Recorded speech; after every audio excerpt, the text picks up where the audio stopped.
Yo, it's your boy Ryan, Northwest Sports Fanatics, back at you with a new video. Today is Wednesday, February 15th, 2023, with your boy Ryan and the Northwest Sports Fanatics. Make sure you guys subscribe to the channel. Smash that like button either now or on your way out. Donate to your boy if you can. Cash App, $, ORION, or the YouTube Super Chat right here. We got the Nylons Pelicans versus the Los Angeles Lakers. Live play-by-play and reactions with your boy Ryan and the Northwest Sports Fanatics. So we have the Sixers and the Cavs going at each other here in Philadelphia. 112 versus 112-108. So you got Embiid and Harden on the Sixers, and then obviously Donovan Mitchell on the Cavs. It's just wrapping up. 112-108. Sixers up by 4 with 120 left, and then we will transition into the Pelicans and the Lakers. I was hoping for a miracle that I would look at the stat sheet and see Zion and LeBron both playing. But to my not really surprise that both aren't playing tonight. But hopefully LeBron will get better quicker, so that way I can actually watch games of him if I'm doing NBA. We're getting closer to the Daytona 500 Elimination Chamber. So the weekend will be fun and packed. And like I said, we'll talk a little bit of NFL. We'll talk Daytona 500, a little wrestling, AEW, WWE. I did not get a chance to watch AEW Dynamite yet, so I will watch that as soon as this game is over. And then we'll go over any news like NFL new coaches and hires as well. Sarah, you got your guy, Steichen. And it looks like I end up getting my OC. And I know he's been a long-term guy with Seattle. So I know Megan will probably hop in here. 13 years as an assistant under Pete Carroll. And so now Gino, it sounds like, was going to do a 2 or 3 year extension. And the rumor was if the OC stayed, then he'll, sign, because that's the best success that he's had in his career. So the OC decided, to obviously come over on our end. So now we have him. And I think, like I said, I think it's a good hire. It just depends on who else we have there. And maybe, instead of going for Anthony Richardson, maybe we do Kyle Trask and we just suck it up and have one bad year or see what Trask can give us, and then go for another quarterback as a rookie or a free agent, or maybe we keep, Kyle Trask there and maybe Gino leaves and maybe Gino follows the OC. So I don't really know what's going to happen there with that. But I mean, if it ends up working out, great. But I don't know. I'm not really too sure how I feel about it. Like, I like it. And also, it's a Latino hire. So you know how much I'm a big supporter. The Rooney Rule doesn't get put in effect. But being someone that is mixed race, since I am Japanese, Czech, and European mutt, anything Caucasian or European, throw it at a fucking dartboard. And I probably got something there in my genetic code. And then the other 50% is obviously Japanese. So anytime I can see an Asian hire, a Mexican Latino Latina hire, right? And then getting the brothers and sisters to get a look, when maybe they wouldn't get a look. So shout out to Dave Canales. And not only that, they didn't even bring up the part that he's Mexican or like Latino. And I think that's something that should have been brought up, not to be like, trying to be like braggy. It's not even that. It's just to show like, you know what? This is awesome. Like, you don't really see as many African-American, Asian, or Latina, assistant, trainers, coaches move up the ladder. You got Riverboat Ron, obviously at the top. And maybe this Canales guy, if he keeps doing well, maybe there'll be a head coaching job for him, at some point, in the near future. You had DK Metcalf on one side, Tyler Lockett on the other, Mike Evans, Chris Godwin, but we need an offensive line and we need to figure out what the quarterback situation is. But if Gino decides to leave, I will gladly accept him. I don't want to have him for a long time because he's a little bit older. But I mean, if it came down to like Gino or Jimmy, if that's what the organization wants to do, fine. But I do think we have a lot more needs. And so even if we shit the bed and are horrible, having Kyle Trask for a year just to see what he can do might be the best move. So if he does well, we got our guy. If he does shitty, then, we can always look, to the draft or a free agent. But if Gino doesn't re-sign and wants to go there, to Tampa, I'll gladly accept him for a year or two. I don't think I would want him for 3, but 1 or 2 years, yeah, why not? You know what I mean? That way I don't have to worry about Jimmy G coming. And of course, I know there's a chance that Gino might not be good. You know, you have to have the offensive line. But one thing I do know is that Mike Evans and Chris Godwin are similar, you know, to DK Metcalf, Tyler Lockett. Most people would say the Buccaneer receivers are better, but DK and Tyler are great. I mean, I'm not, you know, I'm out here from the Northwest, so I see what they do. DK, you know, is a top 10, top 11 receiver, you know, with A.J. Brown. That's the easy comparison. Mike Evans is normally a top 5 to top 8 receiver, very underrated. And then Tyler Lockett is one of the most underrated receivers in the game. And Godwin could play as a 1 on pretty much any team. So, Mike in the building, how are you? What's good? We were thinking about streaming last night, and I planned on doing it. Usually Valentine's Day isn't really a big thing for me that often, you know, get some food and, you know, nothing crazy, you know, so I figured, you know, that was going to be something, but I also didn't want to go for, you know, 4 hours and then maybe not have anybody really show up or maybe have like a lower dono day, you know, so I said, hey, you know, let's take the day off. And we both talked about it. And that's a good thing when you have a team effort that you can do that. 116-110, Sixers up on Cleveland. 25 seconds left, and it'll transition into the next game. I was really hoping to see Zion and LeBron because I haven't watched the Pelicans through a full game this year at all. I've seen a half, and I'm watching it, obviously, for my guy CJ McCollum, and I got some photos here. But we're going to have fun. I was hoping LeBron and Zion would be out there, and I've done the last few games without LeBron. Hopefully, load management is over, and we can get him out there. Because if I'm going to commit and do NBA games, I want to see the best out there, the best available. And ever since he broke the record, now it's like he's just taking it easy. I mean, I get it. If you're too injured to play, you know, but I'm just saying, in the 80s and 90s, motherfuckers were wearing neck braces, you know, getting elbowed in the face. I mean, you got a little pinky, you got a little toe problem. And I know sometimes shit can be more serious, but I just think the players were a lot tougher in the 70s, 80s, and 90s. And the like LeBron James, and Kawhi Leonard load management's a bunch of crap. I mean, I get it. If you are significantly hurt, do you? But if it's like borderline, you know, the team needs you out there, but also if they want to make a playoff push, they have to be smart about him. They don't want him to re-aggravate an injury just to go against the Pelicans. I get it, but the Pelicans are kind of good. They're kind of good this year. Yeah, hopefully it works out. You know, like I said, it's going to be a different scheme and players than what you have with the Colts and with the Eagles. But like I said, you get a couple more receivers, star tight end, and the offense will be clicking. CJ Stroud or Bryce Young, boom. Jonathan Taylor, boom. Quentin Nelson, boom. Michael Pittman Jr., boom. And then add to that. You know, and then once you get more pieces there, keep beefing up the defense, get a healthy Shaq, Darius Leonard, and then things will fall into place with him and DeForest Buckner, Kwity Paye, and the rest. So I hope it works out for you, and I hope it works out for my guy.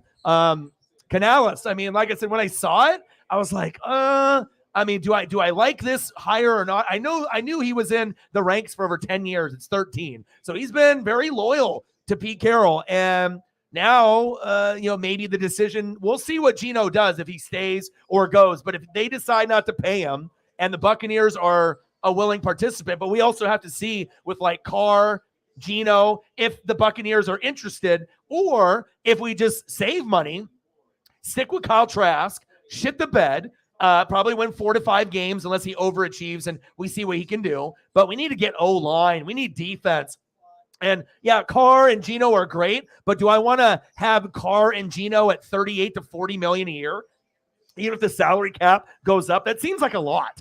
I mean, I get it. If you got like a $40-50 million guy and you're paying Mahomes, Josh Allen, Burrow, Herbert, yes, that's worth the money, even though it's a ridiculous amount of money, right? But for a guy like Carr and Gino, which played good football, right? With all things considered, Carr didn't have an O-line or a defense. Gino put it together finally, right? It's just like, I feel like those guys are worth more like 30 million, 28 to 30 million. But I understand that it's a quarterback market and whatnot. So final score, 118-112. Sixers, and then we got the Lakers and Pelicans coming up here in just 1 second.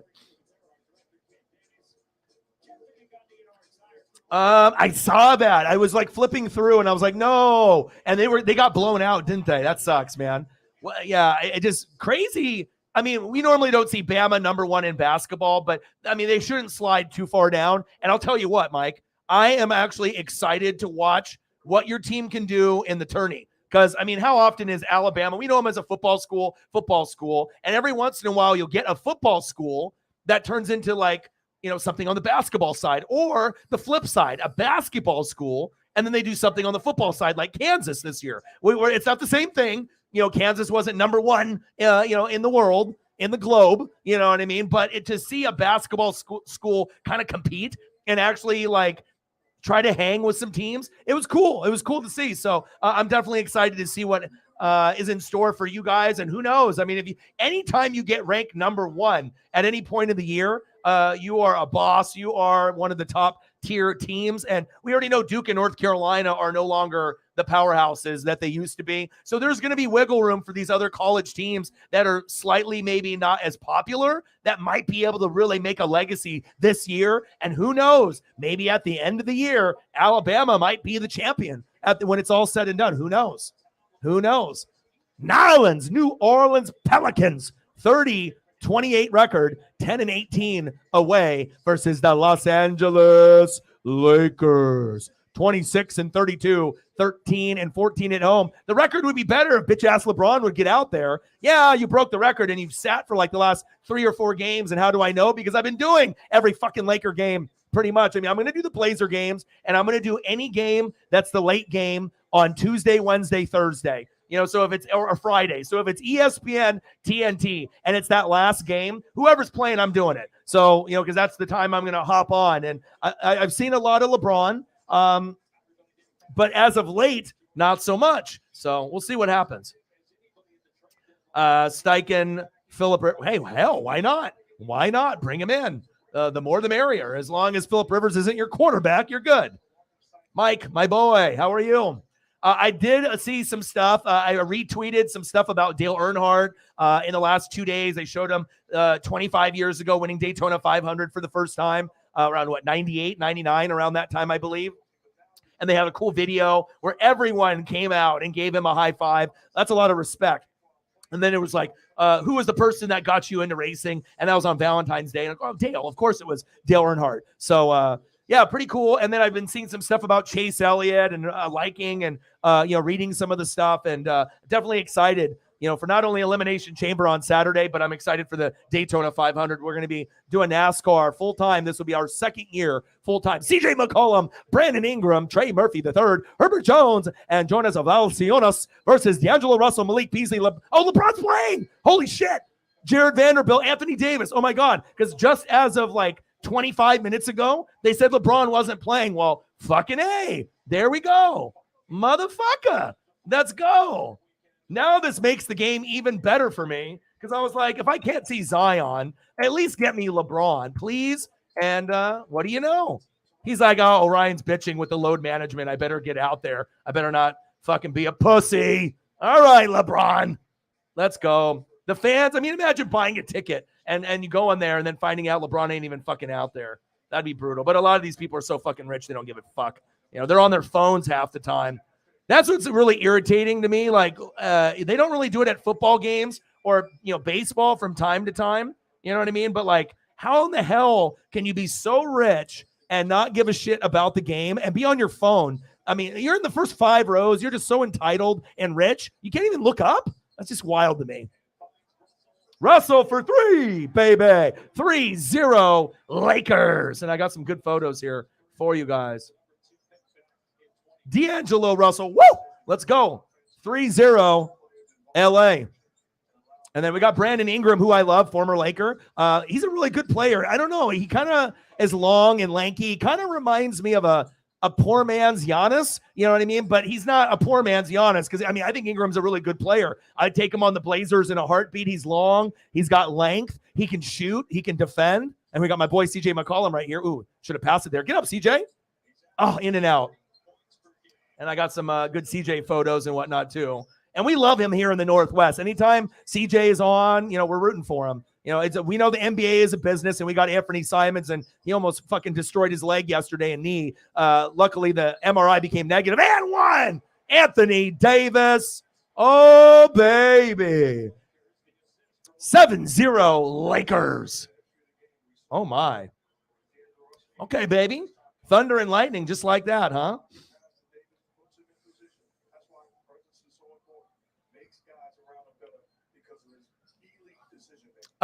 Is Phillip Rivers, is he coaching like his son or like kids or something? Is he doing like junior high or high school coaching or something?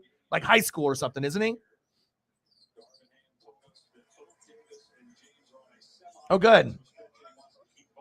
Yeah, so it sounds like things are starting to come into place. You just needed to get that hire done, and at least you ended up getting one of the guys, from the squad. 8-0 Lakers.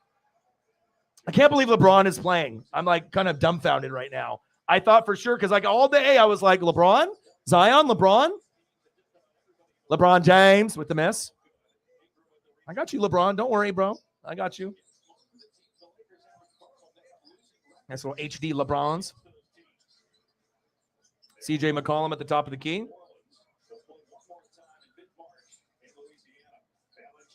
Valanciunas with the jumper. 8-2 Lakers. Pizzle, my boy, how are you? I did not get a chance. I took Paisley for a long walk, and I had to do like dishes and laundry, and I didn't get a chance to. I read on it and seen some clips, and I've seen Jimmy Johnson and like Travis Pastrana and some of these other guys that like qualified. So I didn't get to see like the whole thing, but I got to see some of it, and I bounced around and saw some of the cars, the paint schemes, and just some of the information. But I didn't watch it in entirety like you. I wish I did. LeBron underneath. 10-2 Lakers. Oh! Alley-oop to Anthony Davis. Oh, baby. My goodness.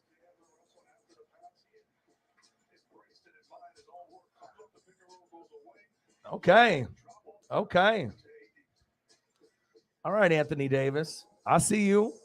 12-2 Lakers. I'm good. How are you doing?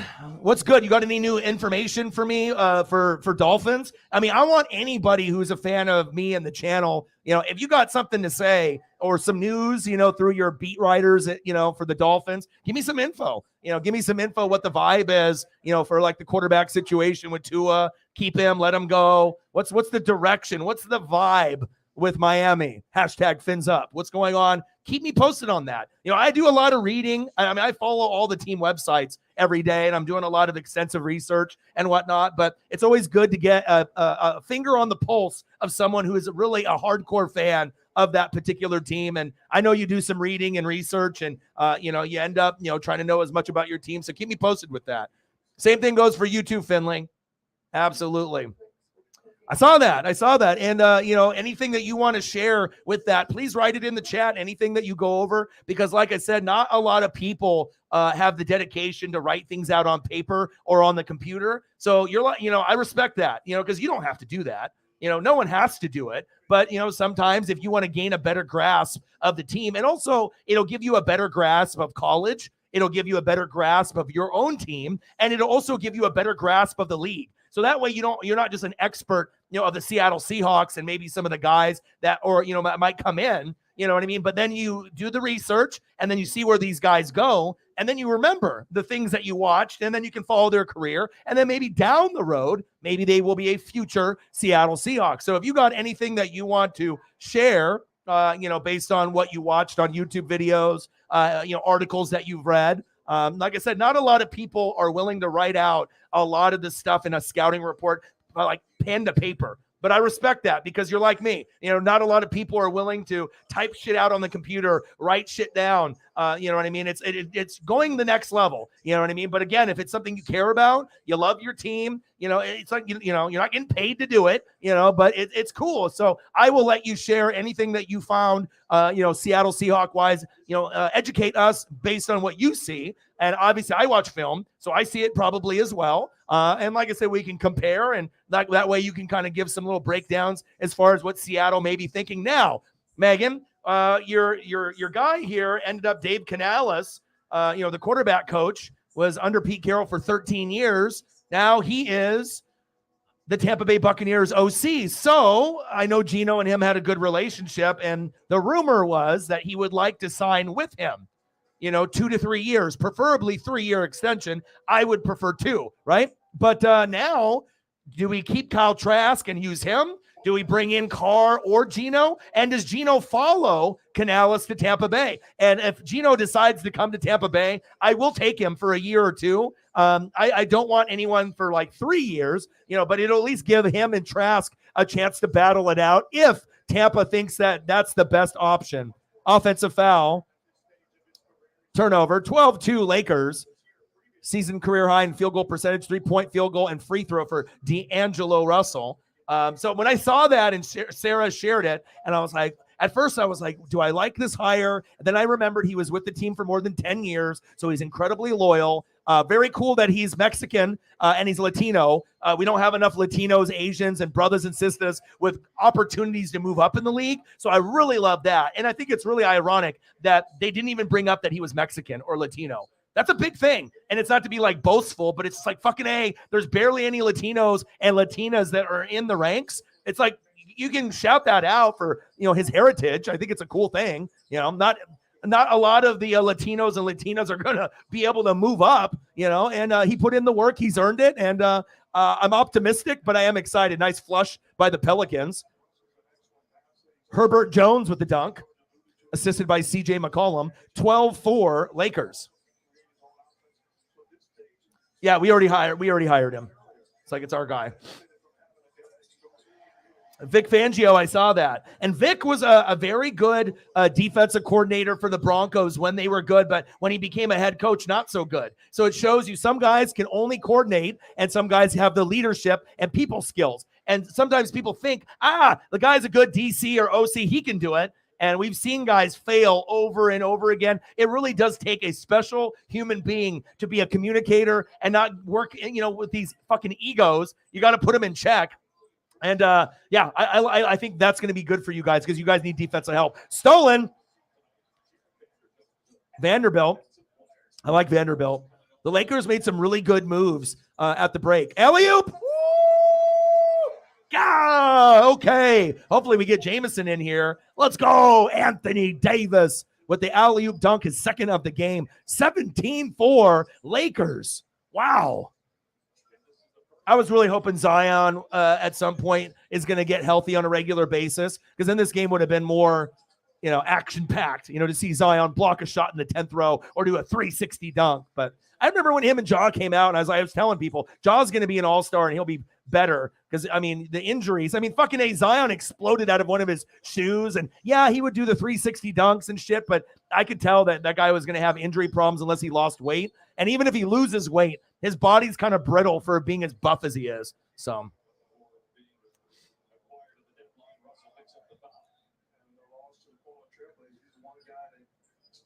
Yeah, well, of course he's going to turn down $30 million because he's deserving of 35 to 39. That's what the range is. So, we'll see what happens. Moving forward and whatnot, and we'll have to see where players go. We have to sort everything out. Once we go into the draft, and then once we start to see where the pieces fall like dominoes, then we'll kind of get a clearer understanding. But, I think if I'm Seattle, having Gino would be ideal, better than what you have now behind him. Hendon Hooker is a project, and Locke, what's Locke going to give you? Probably not as good of stats as what Gino gave you, because he'll have more turnovers. And we know Locke has got an arm. He's got the swag, right? But he's a little inconsistent. It's kind of like a poor man's Josh Allen, but poor. We know that Drew Lock can get it down the field, but every time he throws it deep, it's like Jameis. It's like you never know what's going to happen. Touchdown for 50 yards, or maybe it's, into triple coverage and a pick. So we'll see what happens. But if Gino does decide to come to Tampa and follow Canales, I will gladly take him. But I don't want him for 3 years. Let's go. Pelicans with 3, CJ McCollum. But for 1 or 2 years, yeah, definitely. Nice job, CJ. I see you, boy. We love him here out in the Northwest. Anthony Davis is on fire tonight. Foul, no call. 17-7 Lakers, 7 minutes to go in the first quarter. Kind of makes me sad seeing CJ out there rocking, with the Pelicans and whatnot. But again, at least we have Anthony Simons now, and even though he got hurt.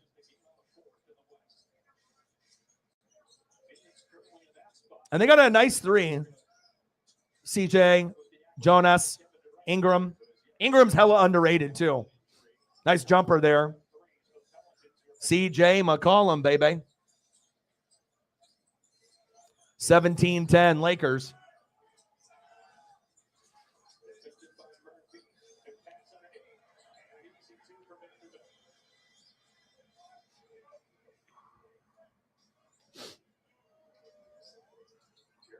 It's like the Cardinals are one of the worst destinations. A lot can change. They're like, Kyler's the savior. And then you kind of find it seems like he's kind of not really prioritizing football first. He can do baseball with the A's. He can play video games professionally. But when you got a guy that's got so many things on his plate, you're never going to get the most out of him because he's distracted.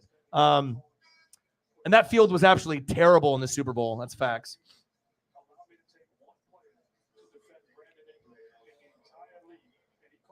Yeah, but the thing is it's who cares? Stay with Kansas City. You're not going to find a better destination than that. And then if Andy Reid leaves, maybe Bieniemy, they'll consider him, or they'll just keep him at the OC. But I'll tell you what, what would you rather be? The best OC of all time or one of the, or would you rather be a head coach to some shitty ass team like the Texans, right? Get fired after a year or two and then try to get your job back, or maybe you can't because they moved on.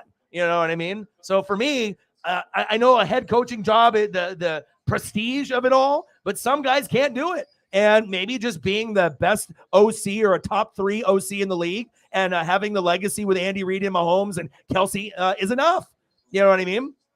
And maybe he just, you got to think some of them might be racist and they don't want to have a black coach. Let's just be honest. We already know some organizations won't label themselves that way, but there is some discrimination. Let's be honest. Okay. They have the Rooney Rule in place, but they don't even follow it. Right.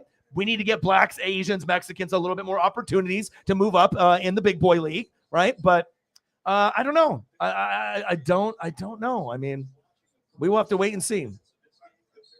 Dumped down in a foul. 24-10 Lakers. But Bieniemy staying with Kansas City is the best move that he can make, and maybe he knows that. Yeah, you can have all these hires, 17 different interviews, but maybe Bieniemy doesn't have good communication skills. Maybe he's just a great play caller, but he doesn't have the leadership that they're looking for. Or maybe they're looking for someone that's fake, that's more of a talker, and they're trying to sell them on the fact that they're a leader, but they're not. You know what I mean? So I think he should just stay. That's the best thing for him. And sometimes things could be a blessing that way. Yes, he deserves a job. We all know that. But honestly, think about if you are Eric Bieniemy and you can go anywhere, where would you want to go better than Kansas City? There's nowhere. Where else would be on a similar level? Maybe the Eagles, the Niners, some type of, organization like that. But I can't think of too many places that would be better than that. Buffalo, maybe, but I could hardly see him going to the rival. So. How are you?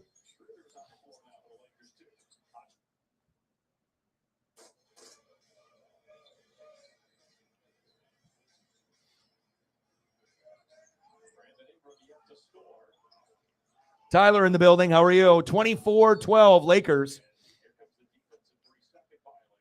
Oh, he's too inconsistent for everyone. And then that's why that you guys didn't start him this year and you went with Geno. Even with his reputation of not really being that good going into this year, that they knew that he wouldn't turn the ball over.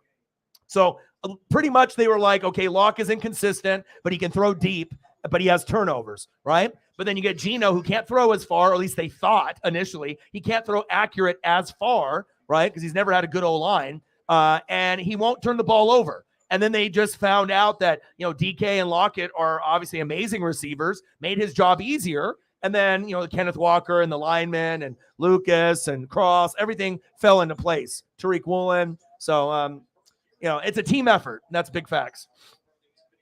Ooh, rejected by Anthony Davis. 24-13. Russell. He'll go to the line.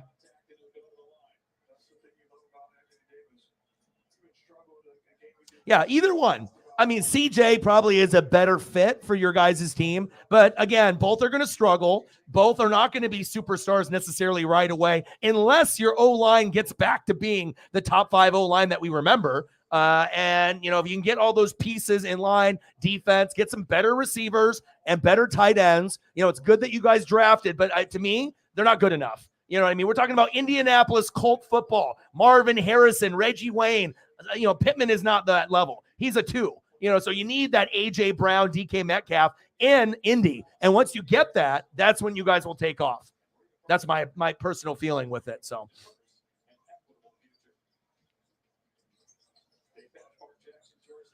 red shirting. So like when a guy comes in, right, and he could be eligible to play, right? But then for whatever reason, they have too much depth and they redshirt them, which means that they're still involved in the activities, but they're not playing. So all they're doing is they're observing and watching, so that way they can keep their eligibility. You know what I mean? So that way they can get the same amount of years and it doesn't count against them, so that they can go in. So sometimes guys will stay, instead of 2 years, 3 years, 3 years, 4 years, 4 years, 5 years, so that way that you're there, right? But you're not playing. And then you can start the next year and then boom, you can continue your career. There you go.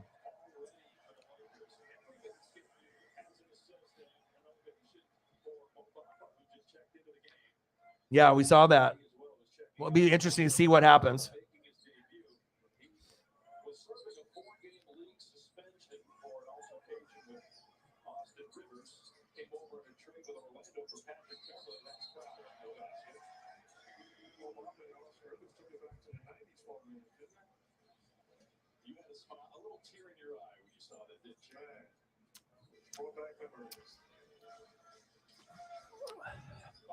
(28-15) Lakers. Schroeder in and out, no good, going to the line.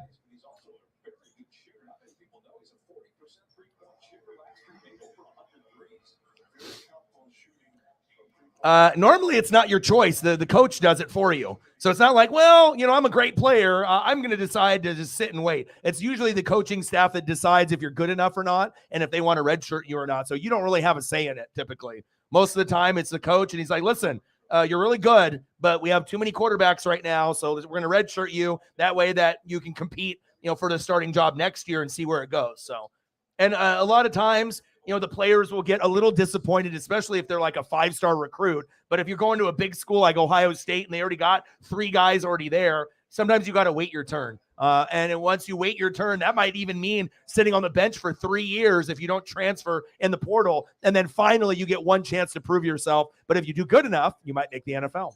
Woo! Nice reverse right there. Brandon Ingram. Love his game. Let's go, boy. 29-17 Lakers. Troy Brown for 3. 32-17 Lakers. Yeah, anyone that's got information, for their teams, fucking spew away.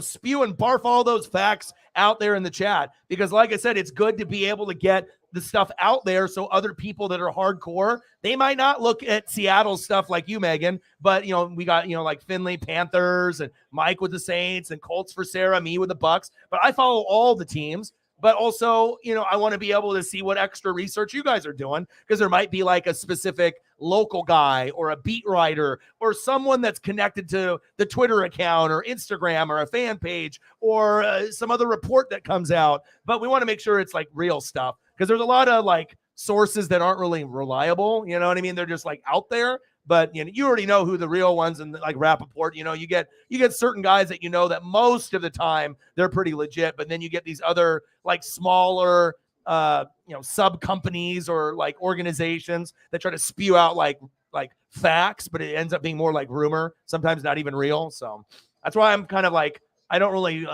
take anything seriously rumor wise, unless it comes from a viable source for me. So. Oh no, Burger King, another commercial to make me insane in the brain. Hate this. BK, have it your way. You rule. They should fucking pay me some money. Shit.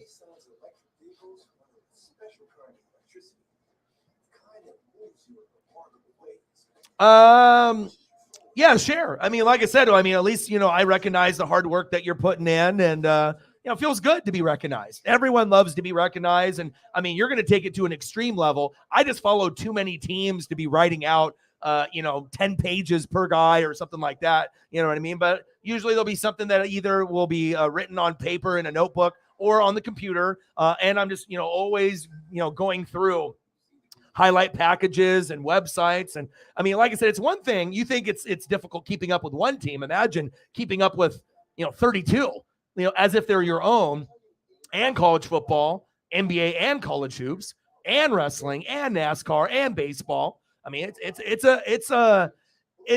hard, but if you love sports and wrestling, it's you would be doing it anyways. It just depends on how more extreme you take it. And then hopefully not only will this make you smarter, you won't have as much bias. You can start seeing talent no matter where it is, even if it's on the Niners or the Rams or the Cardinals. Yeah, they're the rivals, but you always got to remember, right? You never know. There might be a really, really good player, like on the Cardinals, like a Buda Baker. And then one day you're like, fuck that guy. But then he might come to Seattle. And then that's why I never will talk trash about players in the division or usually in general, just because you never know about that rival guy that's a pest or you don't like him, but he's a great player, but you just don't want to give him credit. And then all of a sudden, maybe 3 years from now, a Buda Baker type player comes to Seattle and you'd be like, oh my God, I love this guy. I mean, you have Jamal Adams, but for all the money that you guys have paid, he hasn't really panned out. It sucks because that guy is like Hall of Fame talent, but he never can stay on the fucking field, which is really unfortunate. Great player though, but that's just one example. So, but yeah, share some information. Anyone that obviously is going over all the, training camp, we're not there yet, but NFL draft, and we're kind of doing the scouting and the evaluation. Yeah, share. 32-17. All it's going to do is just make all of us smarter, and that way that you have some new facts and you learn something new. But overall, it'll make you smarter as a fan. So you won't be just known as like Seattle fan. Like you can go above and beyond that and then kind of understand the league as a whole a little bit better. And then you'll have a better understanding of the game in general, if you can just appreciate greatness instead of just appreciating Seattle only. It's like you don't have to root for all these other guys or teams, but just to know what's going on. Lakers 32, Pelicans 19, minute 40 left in the first quarter. And one, baby.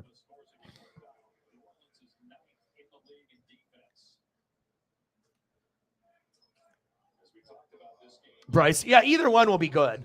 I like both a lot, you know what I mean? But again, just look at Justin Fields and Trevor Lawrence. I mean, there's success, but there's going to be a lot of failure too. I mean, especially if the team isn't that good. But in the Colts circumstance, the team actually is kind of solid. Like it's got potential to win 10 games. You just need to fill in the pieces. Get the quarterback, get wide receivers and tight end, some more O-line, defense, and then we're in business. And then maybe the Colts can contend with the Jags and Titans for the division. And who knows if they get CJ or Bryce and that's the guy, maybe the Colts go on a little bit of a run in a few years where they win the divisional crown a few years in a row. It wouldn't be that crazy to think. I mean, and it's going to sell tickets, put butts in the seats, and maybe Sarah will end up buying a shirt, or I'll buy a shirt for her or a jersey or something of CJ or Bryce. I mean, it's going to get people excited, especially, when it could be like, hopefully, like career changing for him, but organization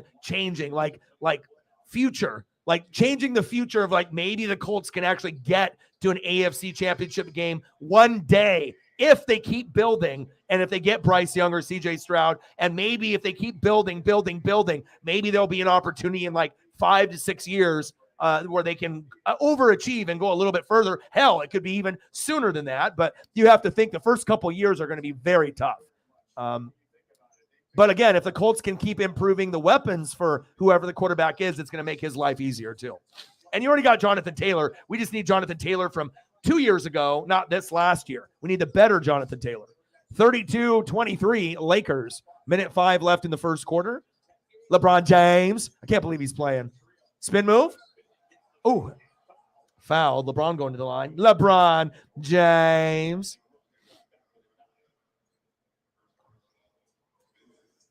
Yeah, I don't think anyone is really talking about Jalen Carter at 5 anymore. I mean, there's a lot of speculation, but things that mocks have changed and people's opinions have changed since then. Yes, there's still some people that have him around that window, but I think now the consensus, it feels like, I mean, we don't really know what's going on with Pete and Schneider, but it seems like that might not be their top 2 option as it was maybe a month and a half ago.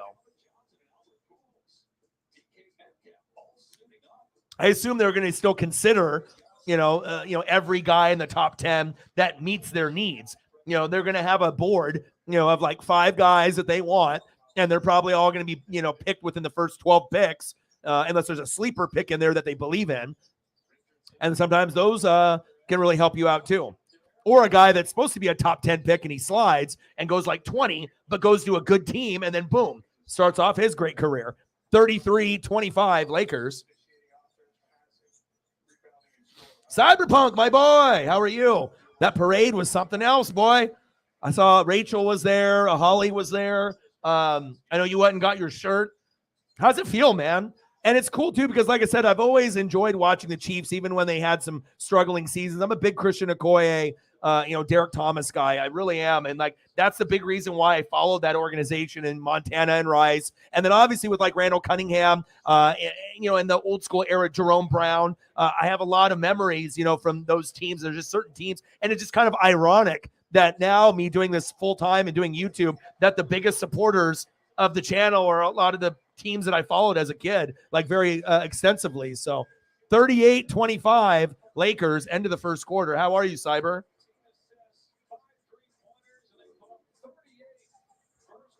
End of the first quarter, 38-25 Lakers.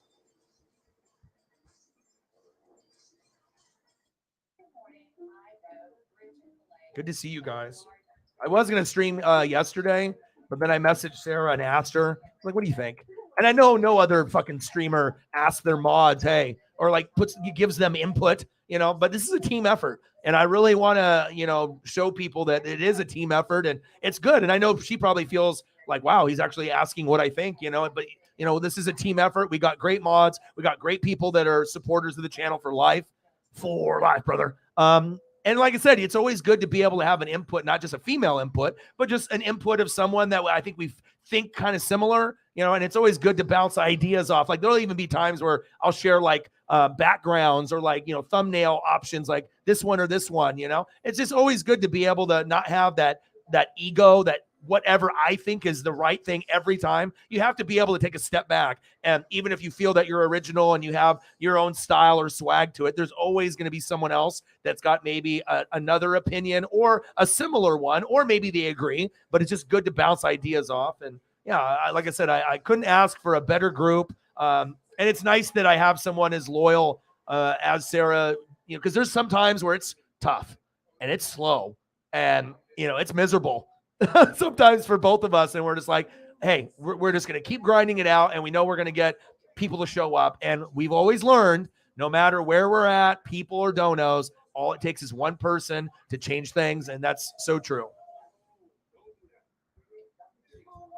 But I promise you, we will laugh about this one day, like the amount of people, the donos, the struggles, and also just the great love and appreciation and support. Like I was walking Paisley today and I had like this like epiphany of gratitude of just, being alive and being able to see the sun and listening to the music and walking with Paisley. And it's just, to work so hard to be able to do this full time. I mean, a lot of people don't make it this far. A lot of people quit. A lot of people get discouraged. Hell, I've gotten discouraged, I got the mental health issues, but I'll tell you, when you got good people around you and you got good people supporting you, it definitely will take you through the darkest days, and that you're going to get through it. And like I said, I don't plan on doing anything else for the rest of my life. So, I mean, this is pretty much it. So we're going to keep it moving, keep it grinding. And I just want to say thank you. And I appreciate all you guys. It means a lot. Like I said, I really feel that a lot of streamers don't show enough gratitude to the people that support them or the fans. And we're not even talking about necessarily the people that donate or donate big, but just are always supporting, whether it's sharing on the Twitter, sharing the channel through their other social networks, or always being here, being positive and, bringing something to the table. Appreciate you guys. What's good, brother? Yeah, and trust me, the organization has taken a lot of chances, with different QBs, and I'm not sold on him one bit. I would hate that for you guys, and I know you and the rest of the fan base would be like, "What the hell?" Like, there's other options, at that point. Hell, you probably would be better off with Sam Darnold than him. I mean, could Will be better? Maybe, but you got to have the right coaching and the right pieces in place, and you guys are still a work in progress. So, just got home, good, bro. Yeah, like I said, I'm just chilling. 38-25. We're in the second quarter here. And like I said, I was going to do just like, hey, let's talk NFL, or like when I was doing, hey, I drink beer, we talk NFL. But I've always found that if I end up doing a game, no matter what it is, if it's going to be like NBA, normally that's going to get us bigger numbers. So people on Twitter will tune in, people on YouTube, and you never know. One newbie could be the next GOAT or the next mod. You never know. So, and plus we can always talk NFL and wrestling and food and whatever the fuck we want when I'm doing the game. Everyone knows, if you know me, we're never going to talk about just whatever event is going on. A lot of conversations going on. LeBron, in and out. He was trying to go for the thrizzle, the three. LeBron James to the line, 38-30 Lakers.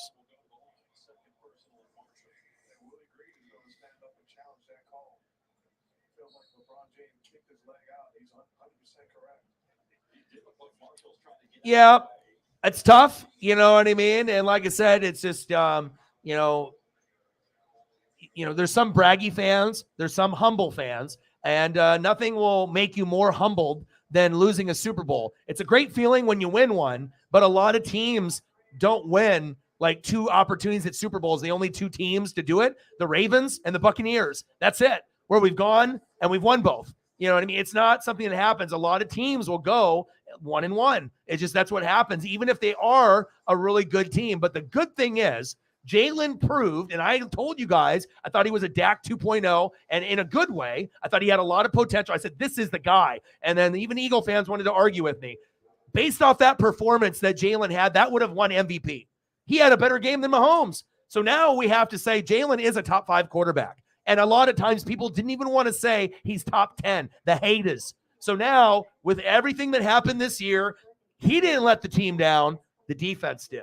Okay. And, that's something that they got to work on. So if you can get that defense up to the Rams level, Aaron Donald, Von Miller, Jalen Ramsey, or the Buccaneers, Ndamukong Suh, JPP, Shaq Barrett, Levante David, Devin White, if you can get it to that level, Antoine Winfield Jr., you get it. You guys have guys, but it could always be a little bit better. Plus, you got to be able to have big games in the, AFC, NFC championship game and Super Bowl. You can't have Josh Sweat, 1 tackle. You can't have Fletcher Cox, 1 tackle, right? You can't have Hassan Reddick, sack machine, 1 tackle. You go back and look at the stats of Ray Lewis and Ed Reed and Derek Brooks and Warren Sapp and Lynch and Barber. Do you think those guys had 1 fucking tackle? Or just like weren't, it's like, if you're as a big of a player, you got to step up in the biggest moments. And I know the field was trash, right? But let's be honest, okay? The Eagle defense laid an egg. You know what I mean? Like, I picked you guys. This is the first time I've been wrong in like 21, 22 years, because I thought that the defense would step up, and they didn't.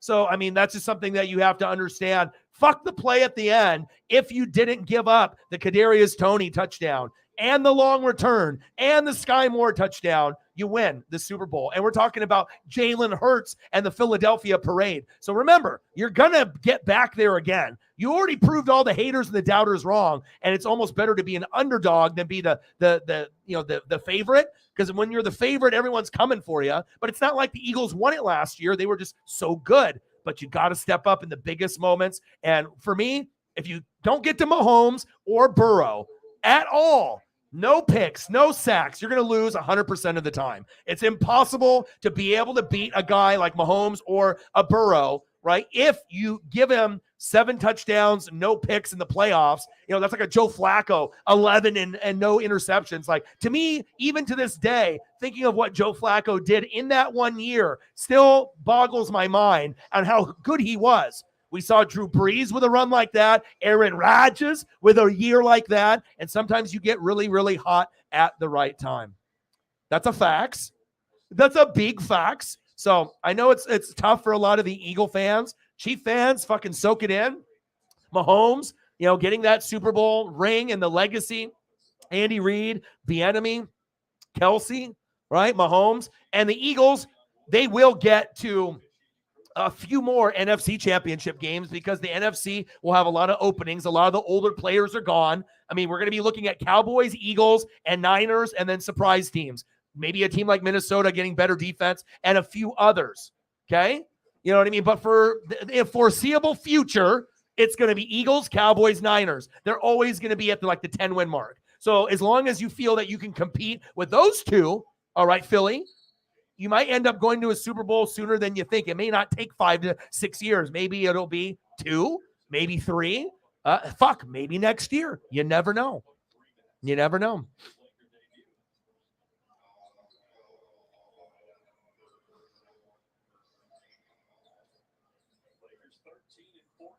Oh, Pacheco got all the moves. What up, brother? How are you?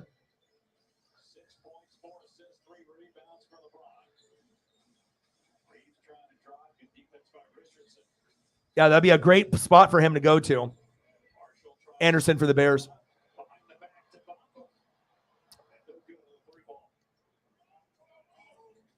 $41-30 Lakers. Mango Madness from the fucking freezer is made from the fucking heavens.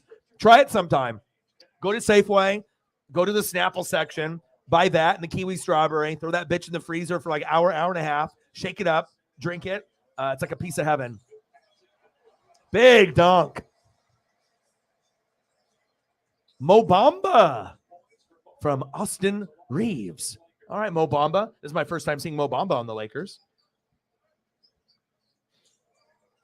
Yeah. Well, a lot of the Jalen Carter hate was just like maybe not seeing him put up big stats like a Warren Sapp or an Aaron Donald. And when you see a guy that's high profiled, but he's not really putting in a lot of stats, it makes people that are at top of the draft worrisome, because if you're not putting a whole lot at that point in the big games, like you kind of underwhelm, what does that mean when we draft you? Are you going to underwhelm, or was that just like a bad stretch for you? So that's something that they need to be able to go over. But I think that's where a lot of the maybe unnecessary hate goes for Carter. Yes, we've seen other players like Anderson have been more consistent that can make the plays, but I think that we want more from Carter, and he didn't give us what we wanted. So that's why people are hating, and it is justified to a certain degree. But also, too, Carter could end up being one of the better players out of the draft. Maybe he just had that. Maybe he was injured. Maybe we don't know that he had an injury, and he didn't tell anybody, and he was just playing through it, and maybe that's why he played shitty,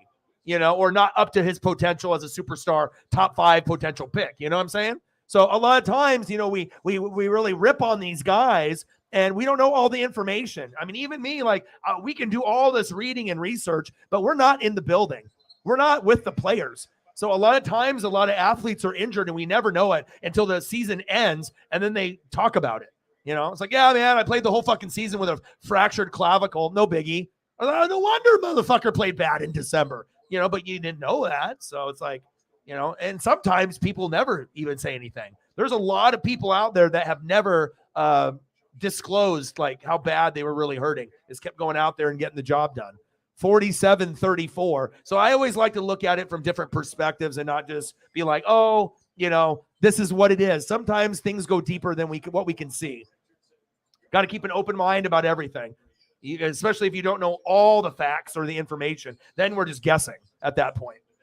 47-34. Oh, nice alley-oop. There's a lot of alley-oop dunks in this game. 47-36 Lakers. Entertaining game. And we got LeBron James. So that's good. LeBron James. I should check the Cash App. I don't know if we have anything there. I imagine maybe we do. I don't know. Oh, thank you, man. We got Mike with the 20 to get us started. There we go. for Kyle 18 Daytona. So my boy this year. Thank you, man. I'll get you some Kyle Busch too.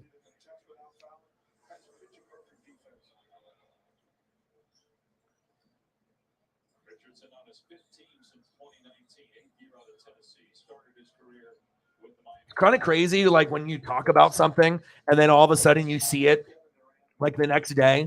Like, you know, how we were doing the Dale Earnhardt stuff. And we know Dale Earnhardt is a big famous name, but he doesn't get talked about every day.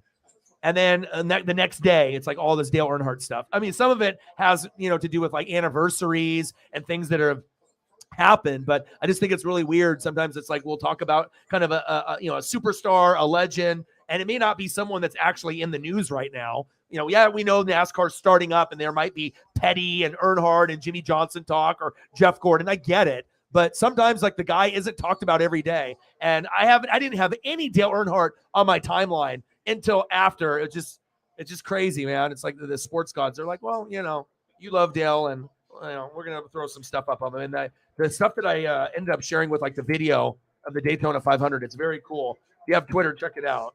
It's on my timeline. Everyone came out to give him a congratulations. It's very cool.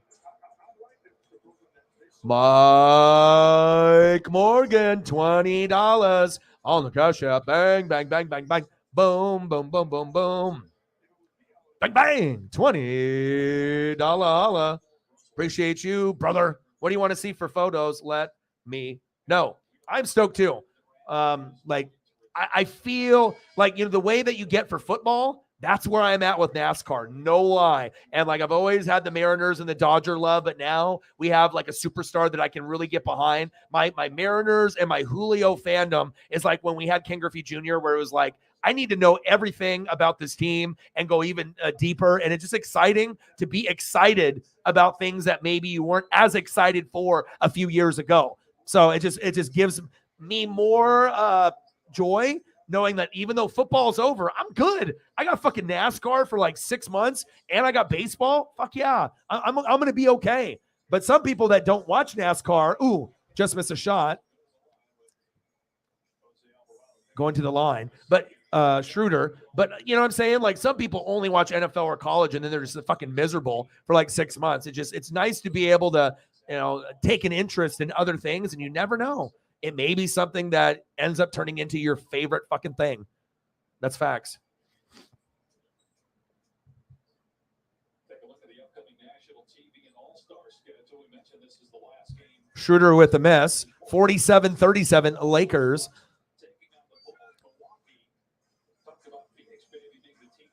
So we got the Daytona 500 and the NBA All-Star game at the same time. Is it at the same time? Is that what it's lining up? Is the All-Star game and all the festivities this weekend too? So I guess we're doing Daytona 500.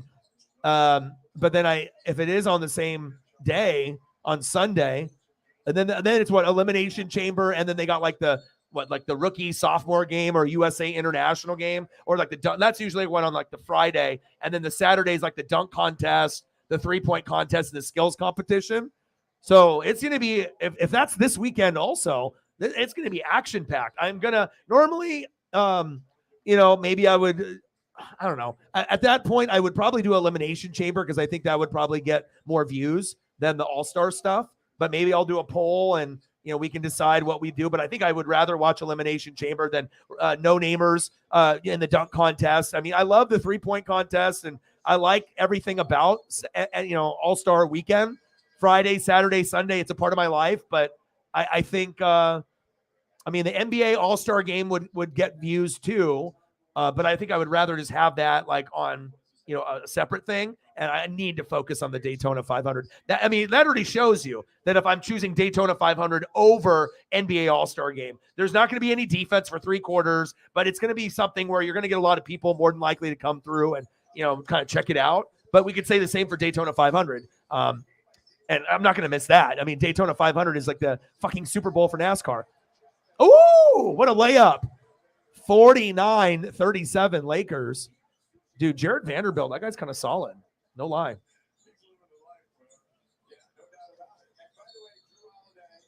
Thank you so much. I appreciate you. Seriously, I'm so excited. Like, I might have to go through one of my boxes and get all my Dale Earnhardt stuff out. And my figures and my mini Coke machines that have the car inside, and the starting lineups. I mean, I got all kinds of Dale Earnhardt, Dale Jr. I do need to get that artwork framed, but I just don't have the money for it right now. So nice cover photo, brother. Mahomes looked faded as fuck. All the players, you can tell they're like, "Whoa, man, we're champs!" Like you can already tell, like, you know, when the eyes get squinty, that's when the fucking liquor and the beer and champagne is a flowing. You know, and I mean, I'm not sure if any of them are smoking too or whatever. Obviously, they can't be smoking in public. You know, they're not going to have them rip up a J or whatever and stuff. Maybe a stogie. 49-40 Lakers. Okay. Tampering with Brady. Megan with a $5. Just found another reason to love Detlef Shrimp. Season tickets at Lumen. Very proud 12. Detlef Shrimp. Bang, bang, bang. Boom, boom, boom. Bang, bang. So we got to get someone that wants photos. So maybe Matt. I mean, we know Matt is younger. I could care less if Matt donates or not. He's always here. At some day, I know he will. So why don't we have Matt do the photos for Mike? So Matt, what do you want to see? You want some Oregon Ducks, or you have something specific like old Denver Broncos? You got something that you want? You know, Sean Payton representation. I mean, I can do a Sean Payton photo, or we can do Patrick Surtain, or we can do you know, something. Some of your players or something. So we can do that, and I can do a Detlef. I assume that's what you want with the $5 there, but you can let me know. Appreciate you guys. Thank you so much. We're almost there. 25, 75 to go, and then 100 after that if we can get there. Absolutely, I am. Anything USFL, XFL, anything at the end that says FL, I'm fucking doing it. Yes. So obviously the first 2 weeks, that's when the XFL will be hyped. You know, and everyone's going to see what's the quality of the football. And then after the first 2 weeks, it's going to nosedive. And no matter how good it is, there's just not going to be enough people that are going to keep up with it. Maybe we will. You know, and maybe we can be the, you know, one of the driving forces, you know, not only on YouTube, but just to, you know, someone's got to watch these fucking games. And we do love football. It's The Rock. We'll see what happens. And we already know there'll be some suspect defense, horrible quarterback play, but it's still football. And it's in a manner where we can watch it and get together. And who doesn't want to get together for anything football related? I mean, fucking A. I mean, football is the only thing where we sit here for fucking 5 hours, 6 hours, 5 hours, 5 hours to watch a fucking draft. Like, no one does that for baseball or basketball as much. I mean, some people do the basketball thing. I do. First 2 rounds typically, but football is like 7 rounds. You know what I mean? Like, I watch all 3 days, like, and I'll record usually on the first, maybe the second day. So, I mean, because that's how much love we have for the game. You know, you don't see people. I mean, I imagine there's people out there that do it for NHL and baseball, but I don't think it's as exciting. At least the NFL makes it exciting with the interviews and just the presentation of it all. You know, it's like a hyphy place. Like, you go to the draft, people are going fucking crazy more on the NFL side, and that's why it's popular. All fans from all over the globe come and try to fucking raise the roof, dance in there, show off their custom merch. It's a cool thing. I mean, the draft is in Kansas City next year. I should go, but yes, I will. 51-42, Showtime. Lakers. No Zion, but LeBron James is playing, so that's good. Brandon Ingram, long, lanky, in and out, and he was a former Laker. I don't know what it is about him. He's just really long and lanky. He gives me kind of Anthony Davis kind of vibes, just the way he plays, long and lanky and stuff, but his jump shot is better than most people think. Yeah, but I am excited to do the XFL, learn the players' names, learn the teams, you know, just go in and just learn everything, and we can watch it together, and hopefully we'll get some big hits and big touchdowns. And even if it's not the greatest, XFL starts, everything starts this weekend. So what do we do? I mean, XFL would get some views. NBA All-Star Weekend will get views. NASCAR Daytona 500 will get views. But I'm already committed to NASCAR 100%. So even though I love the NBA All-Star festivities, and even if we get a few less views on the Daytona side than the All-Star, who cares? You know, we'll do a bunch of shit. I'll be following everything. So fucking A, I guess all weekend I'm going to have like 4 screens up. So The Battlehawks, the Sea Dragons. I think that's awesome. See, everyone has their own fandom. Not everyone is going to watch media day. Not everyone's going to write 10 pages on pen to pencil, pen to paper, with Seahawk draft stuff. But that's what makes you guys special and different compared to most people that are following this shit. There's different levels of being a fanatic. It's like you're either at the top or, you could be a fan, you could be average, fair weather, bandwagon, but, there's nothing wrong about being passionate for your team and players. That's facts. There we go. I mean, I haven't really claimed a team of my own on there, but I'm definitely going to be able to see the rosters, and I'll definitely enjoy it. Yeah, and then I'm excited for USFL too. Once they get them going, I'm excited. You know what I mean? I know some people it's a stretch to get excited, but I think if your love for football runs into your blood, it's who you are, it's a part of your DNA, you will watch the others because you love it so much. That's the only way I can describe it, because if you don't love football that much, there's no way in hell you're watching USFL or XFL. You ain't doing it. If you don't love it, you ain't watching that. You're like, that's not worth my time. You're already going to have a hater mentality. This is going to suck. Fucking A, it might, but at least we can hang out together and talk about how shitty it is if it is. But I'm rooting for both of them to work. I love The Rock. It's my brother. I want him to succeed. I don't want him to fail. He doesn't fail at too many things. And, he takes risks. Some stuff will be more successful than others. Not everything is going to be on the top end. Some things will be medium or lower, like Black Adam. But like I said, he's the modern day, Rocky. He's the modern day Arnold, modern day Sylvester Stallone, and he's even surpassed them. So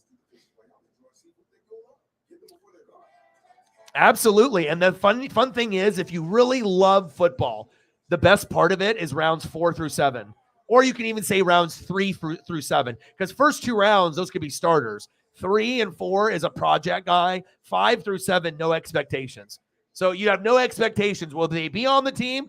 Fuck if I know. Will they get cut? Fuck if I know. Will they get injured? Fuck if I know. But then every once in a while, you get a 3rd, 4th rounder that plays like a first rounder, and they got this little thing on their shoulder, right? Little Dorito chip. They got the little chip on their shoulder. And then you sometimes get the Hall of Fame undrafted, or someone rounds 3 through 7, or you get the Tom Brady type of experience where you get guys that maybe weren't the most highly touted out of college, but they found the right coach, the right play caller, and the right scheme, and then they mold you. And if you have a really strong work ethic too, when you're surrounded by these people, because you got to think, with the Patriot way, that could be cheating, but it also means hard work. And it's like the expectations of them every year was Super Bowl or bust. So that's why they were successful. How many teams in the NFL go into the league, not now with New England, but when they had Gronk and Brady and Belichick, right? It doesn't matter if it was Charlie Weiss or Romeo Cornell or,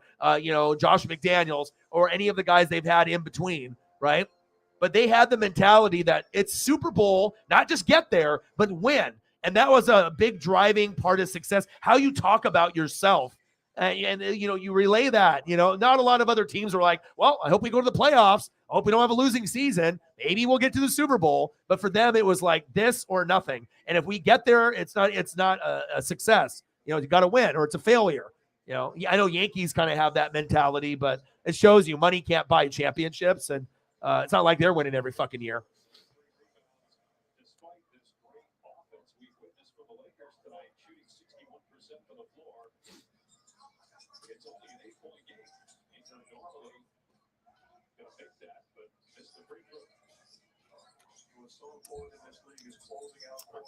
Yeah, I mean, why not, man?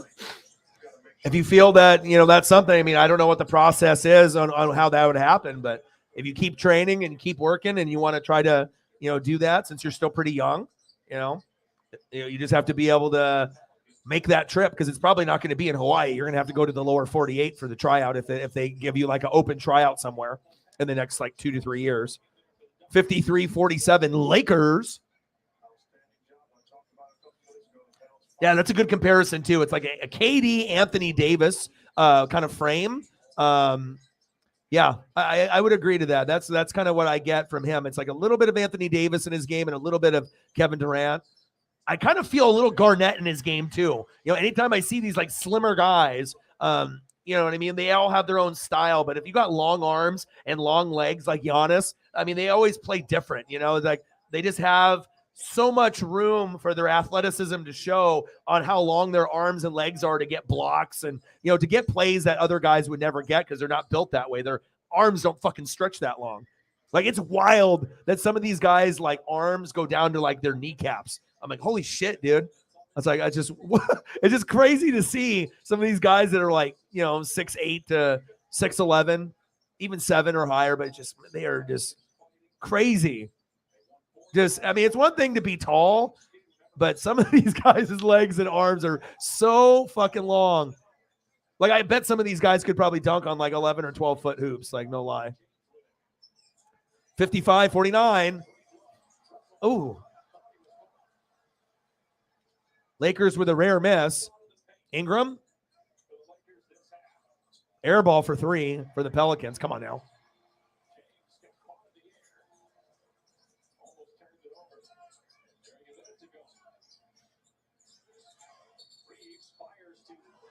That would be good. Who are you thinking that are going to be the 4? I mean, usually they'll have at least one offensive lineman that's worthy, and then they have mostly, D lineman, linebacker, corner, safety almost every year, and then once in a while a nice running back or wide receiver that will shine.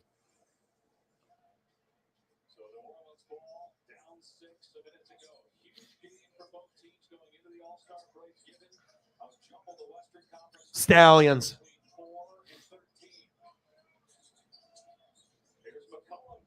CJ McCollum, no good.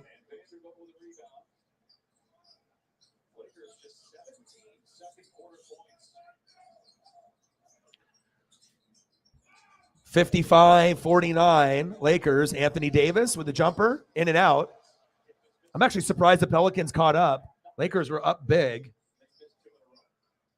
And I'll get photos for Mike or anyone that wants photos for Mike's 20. And we got 80 to go. Or no, we don't need 80. We need Megan with a 5-er. So we need 75 to go.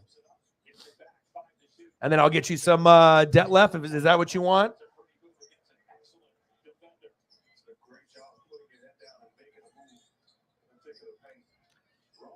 Yeah, I mean, if you are going to commit and trying to do like a lot of players, don't do as much writing for each one. You can still retain the information in your head. It's not like you're going to forget. You can just do the main points and just, it's going to get to a point where instead of doing like, extensive pages and pages and pages, sometimes just doing like 1 or 2 is good. You'll retain a lot of those other pieces of information if you read and retain and you just go through. So, yeah, because you're not going to want to be doing like 5 or 10 pages or more per player. It's going to drive you insane. You want to make sure you're watching the film rather than just writing the whole time. Plus, you're going to get carpal tunnel like a motherfucker, right? You're going to be all like, fucking can't even write. Go from right-handed to left-handed. You have to use your put the brush, to try to people get that carpal tunnel. Tell you, man, if you be writing a lot, it's not good for the wrist. So you just got to scale back on how much you do. And like I said, not writing out 10 pages or writing out 2 pages doesn't make you any more or less effort or smarter or not putting in the effort. It's just going to help your wrist out. You just don't want to do too much that's too excessive. Plus, a lot of the stuff you can retain on your computer. So you'll have links, you'll remember the information, you'll have it up here, and then you just want the main points. And then also too, getting for me, so it's name, height, weight, and then, going through and then, different stats depending on if they're offense or defense, touchdowns, interception, the quarterback rating, this the main stuff. And then if you're watching film, what they're talking about, good burst off the edge, endless motor like Nick Bosa, stuff like that. So that way, it doesn't have to be what is in a blog or what someone else says in the video or someone writing it. You can look and then you can, use comparisons of what it reminds you of what you see in the league now, or maybe someone on Seattle, and then your wrist will be good and you'll know more. And knowing is half the battle, baby.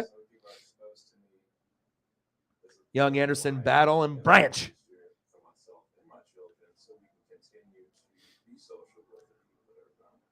It's not good. It's not good. I mean, I've seen, and it's like, it's not going to make you any less hardcore because you already got to understand, even if you only write a half a page or 1 page per person, right? That's more than 99.9999999% are going to do in this globe. There's only a few of us that will actually even do something like that participate in mock drafts, sometimes do multiple, that do sometimes fantasy football or not, or, doing stuff written down or on the computer. It's just, you want to be able to be well-rounded, and that's one way that you can do it. The more passion that you have. But again, you can't do too much, because I'll tell you, if you're doing at the rate you're doing right now, you're only going to get to like, player 40, and you're going to be like, my life, this sucks. Like, you know what I mean? And then you might not. And then imagine if you get to a point where, you're not even that far in, and then you can't write because you just overwork the wrist and the fingers with the pencil or pen. And then you just did too much for 40, and, you could have just did 1 page for all. And then that would take a lot of time, but you get through it quicker, and you can get through multiple players. So instead of doing like fucking 12 hours for one guy, you do 1 page. You might be able to bang out 5 or 6 players in a day, 1 hour per player. That's what I do. 1 or 2 hours, just really focus, like that, and just, go through. And, a lot of times I don't even need to write certain things down just because I have the memory. I'm not sure I think Sheldon's memory on Big Bang Theory might be a little better, but I can't describe it, but I have so many young memories from like 5 years old to like 12 that I remember as like yesterday. So.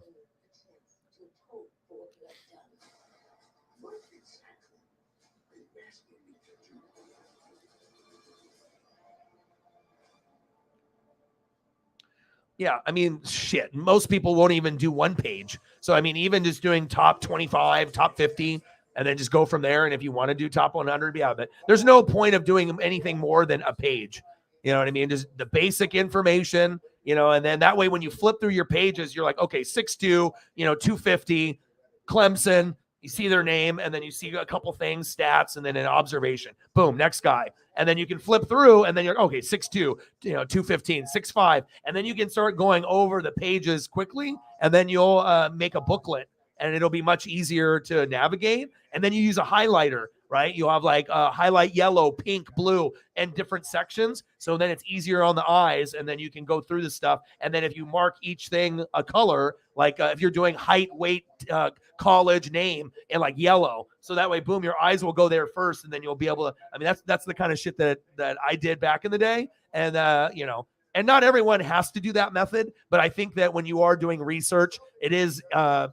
It's like, I don't know what, it's soothing on the eyes and just the presentation of it all. When you just look at a lot of fucking words on pen or pencil, it just kind of looks like a bunch of garbage. It's just like a bunch of cursive or a bunch of just, like a novel. But if you can like layer shit in different colors, then you're like, okay, this part is like who they are. This part is the stats. This color is my observation, like, endless motor, 12.5 sacks as a senior, like has potential to get 5 to 8 maybe in his rookie year, like, shit like that, like you don't need to go overboard. And then you'll still have a lot of that information.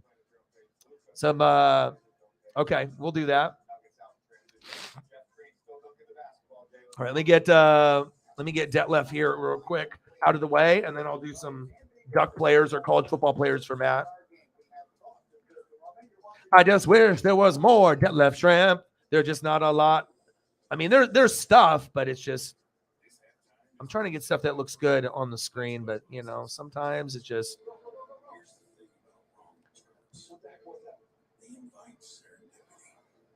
But name off some Duck players that you want, Matt, here, and we can do like a Michael James or DeAnthony Thomas. We can rep some of our guys. If you want to go that route, I would do Broncos or Ducks if it was me. I mean, if your Ducks is your number one, I mean, Ducks is higher for me than Buccaneers. It always has been. It's like when you go, it's special, man. Oregon fans are the best too.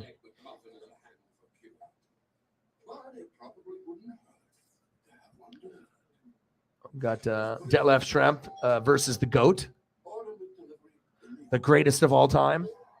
And it's not LeBron James. MJ all day. MJ, Kobe, LeBron.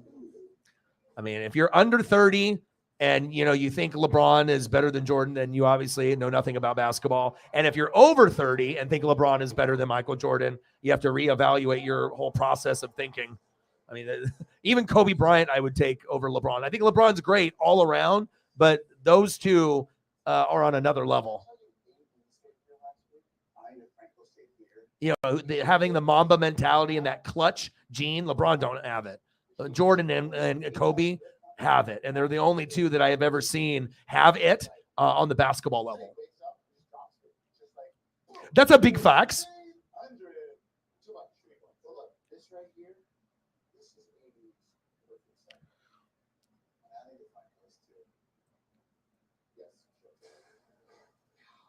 All right, one more debt left.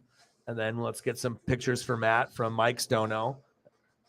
And I got one that doesn't fit, but who cares, huh? Sometimes they're cool, like this.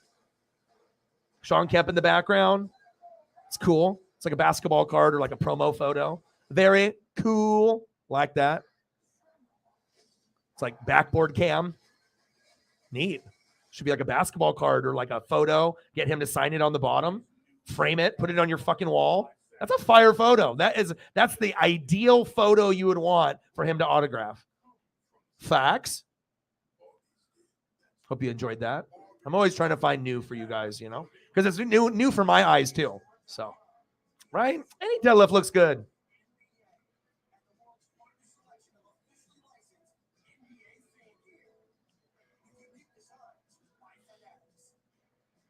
Okay, let's do those.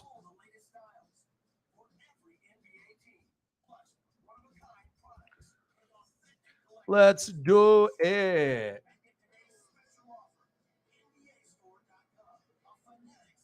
See if I can get a fire one of him in the uniform. 55-51, halftime. Let me put that in the ticker. Oh, baby. So fresh and so clean. Hi, Paisley. I love you. Hi. Hi. Hi, my baby. My baby.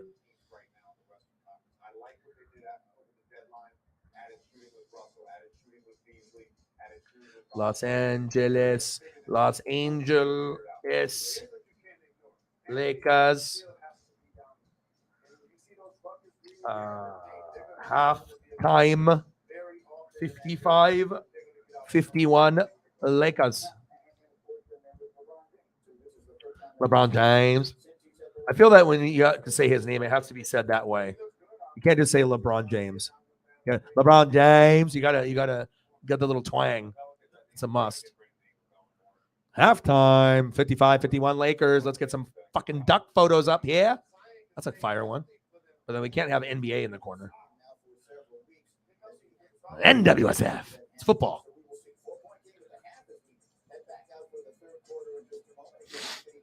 Oh, Penny Sewell. Paisley, I love you.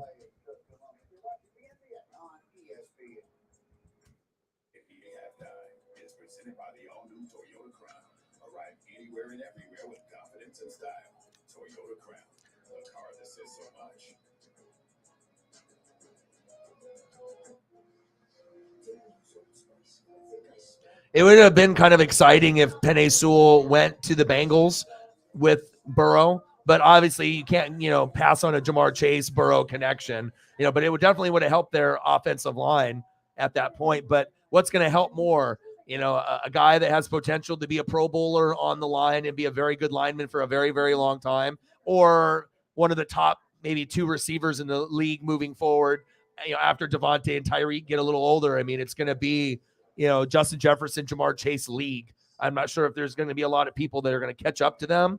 There'll be a few. Amon-Ra St. Brown and, obviously Mike Evans and Keenan Allen and Diggs are still around for a bit, and there'll be others that emerge too. Hi, Paisley. That's my guy. And then Noah, his brother's coming in. He'll be probably a second to fourth round pick, I would assume. I mean, he's probably worthy of a second round pick, but maybe he slides. I don't know. But he's good enough to be picked in the second round. or like, if someone wanted to take a chance late first round, but that'd probably be too high. But second round would be appropriate, second to third. Or if he slides to the fourth, fuck it. If he slides and he goes to a better team, who cares? Shit, I'll take him. Plus, it's always good we get Duck representation here on the channel.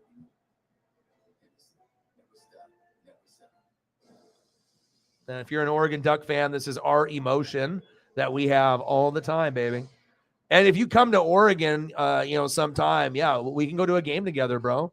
You know what I mean? You can feel that type of emotion, and like getting seats in the first 5 rows behind the Duck bench is an experience. Sometimes they'll sit next to like families of the players. Sometimes it'll just be hardcore fans, and a good time to get on Duck Vision board, get on fucking TV right in front of the cheerleaders.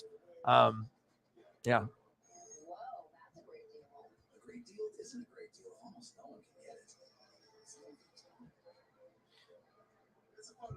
Let me check. Nothing else on the Cash App at the moment, but I figure we'll probably be able to get there.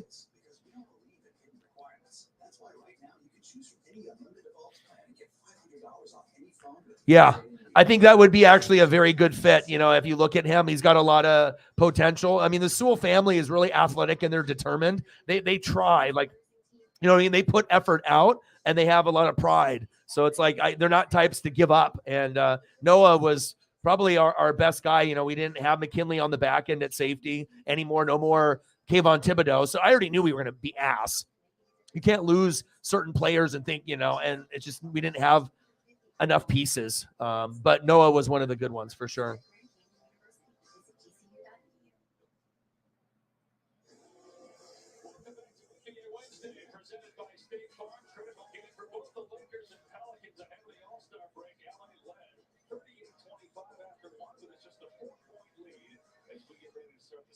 All right, we're starting the second half already. It's a good thing about the basketball. It goes quick. There's no Sewell there. Yeah, good second quarter from the Pelicans.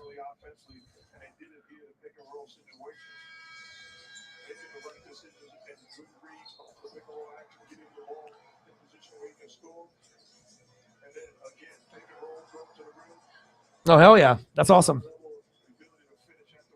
Seeing them in person was something else.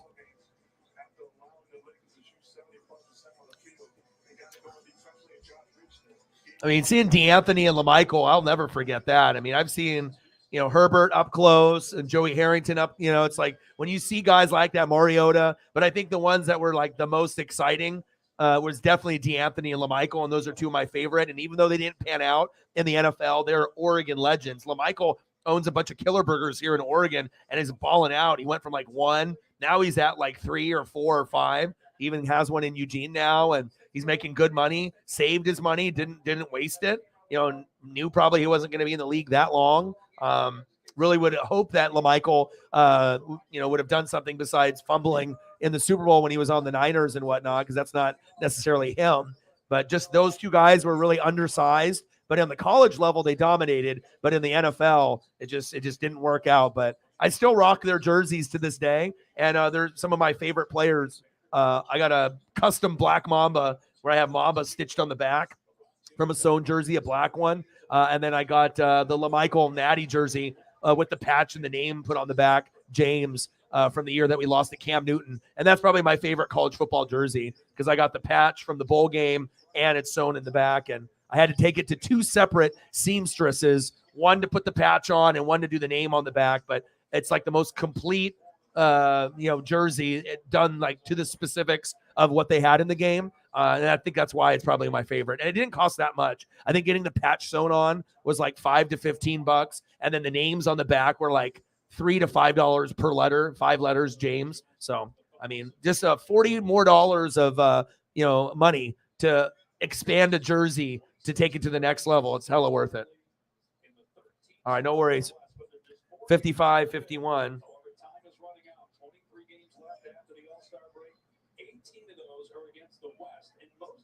Mike with another dono. Thank you. Hi, Paisley. She's here.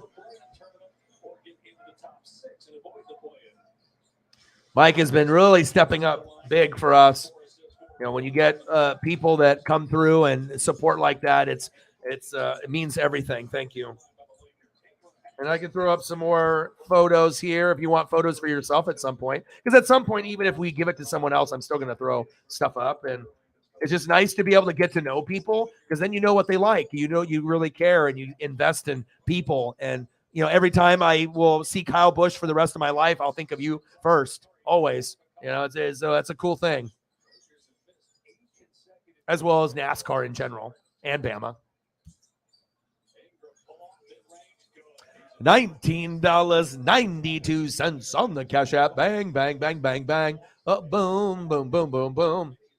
Bang, bang. $19.92. Mike is the one. Appreciate you. Yeah. I mean, like I said, when things are going swell, you get the 5s, the 10s, the 20s, the 50s, the 100s, but then you also have, days where it's tough. And then you really start to have more gratitude and realize even the 99-cent shit means fucking everything. Like, I don't think people really get it. Like, especially when things are tight, to go from, 20 to 30, that's big. 40 to 50, like, especially if you got bills and other shit you got to do. So, ooh, Malik Beasley for 3. 61-55 Lakers. Plus, we're slept on, like once we get to a point where more people know about the NWSF, I mean, it's going to spread like wildfire. I mean, you got to be able to have a competent host, and, you have to have thumbnails, and you got to be able to have good presentation and obviously entertaining. But if you're a genuine person and you're a grinder, you got the voice, you got the dedication, the drive, and it's not like we're going anywhere. And I feel that, overall with me as a host, I feel I can compete with anybody. I don't really feel that anyone is above me necessarily with like sports and reading. I understand there's certain people that, had to grind through like newspapers and, different schooling to get where they are. But I mean, like I said, you are who you are based on how much research and dedication you put into your craft. And I just feel that we have something really special here, and eventually we will get to that point. It just takes time. Everyone's journey is a little bit different. 61-56 Lakers.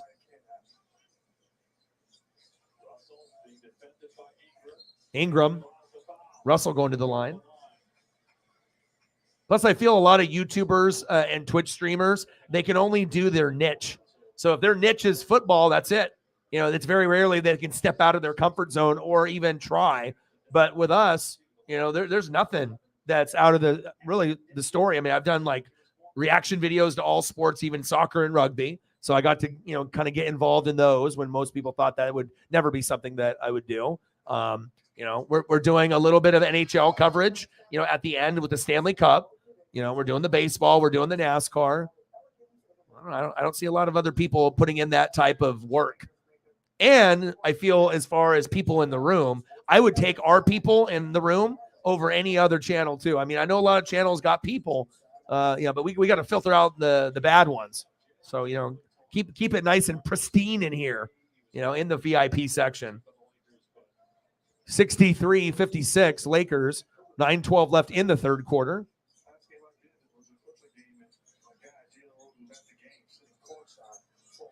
Ingram, that was good defense there. Stolen. CJ, 3J. Nice. CJ with the turnover. LeBron James with the layup. Woo! LeBron James. 65-56 for King James.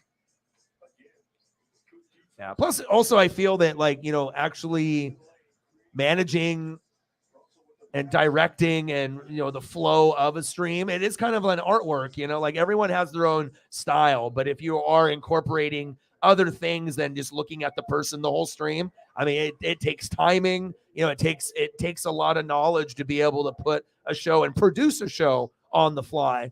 I just if I can get more access to things, I mean, what could be? Like if I had unlimited use of highlights with no issues, what I could do. Yeah, but you'll be able to hang out with me, man. We're going to have a great time. And I couldn't think of a better person. I know you'd rather be at the event, but hey, We're going to have a good time, and maybe we'll get a Kyle Busch win. Maybe Chase will be there too. So we'll see.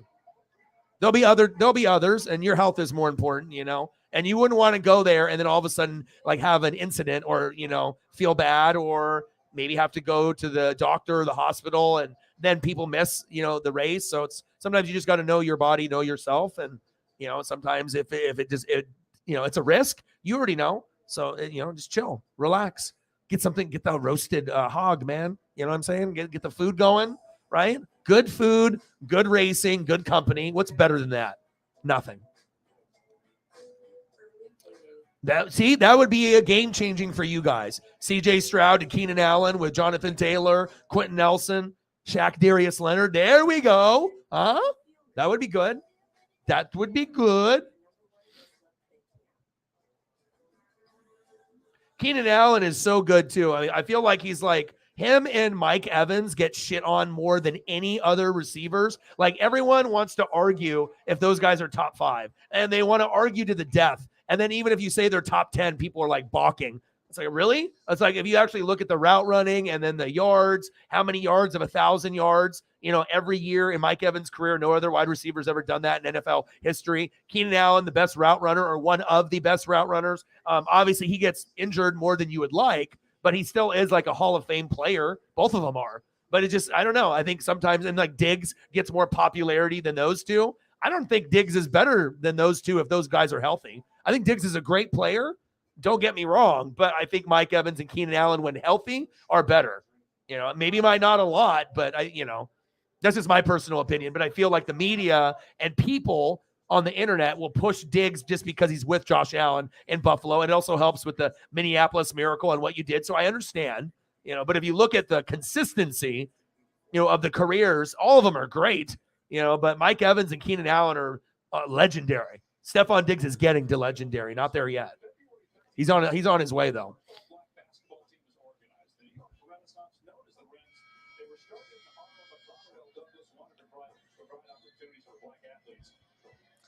Appreciate you. Thank you so much. 65-56 Lakers. Mike doesn't even give a crap about basketball, but he just likes hanging out. I appreciate that.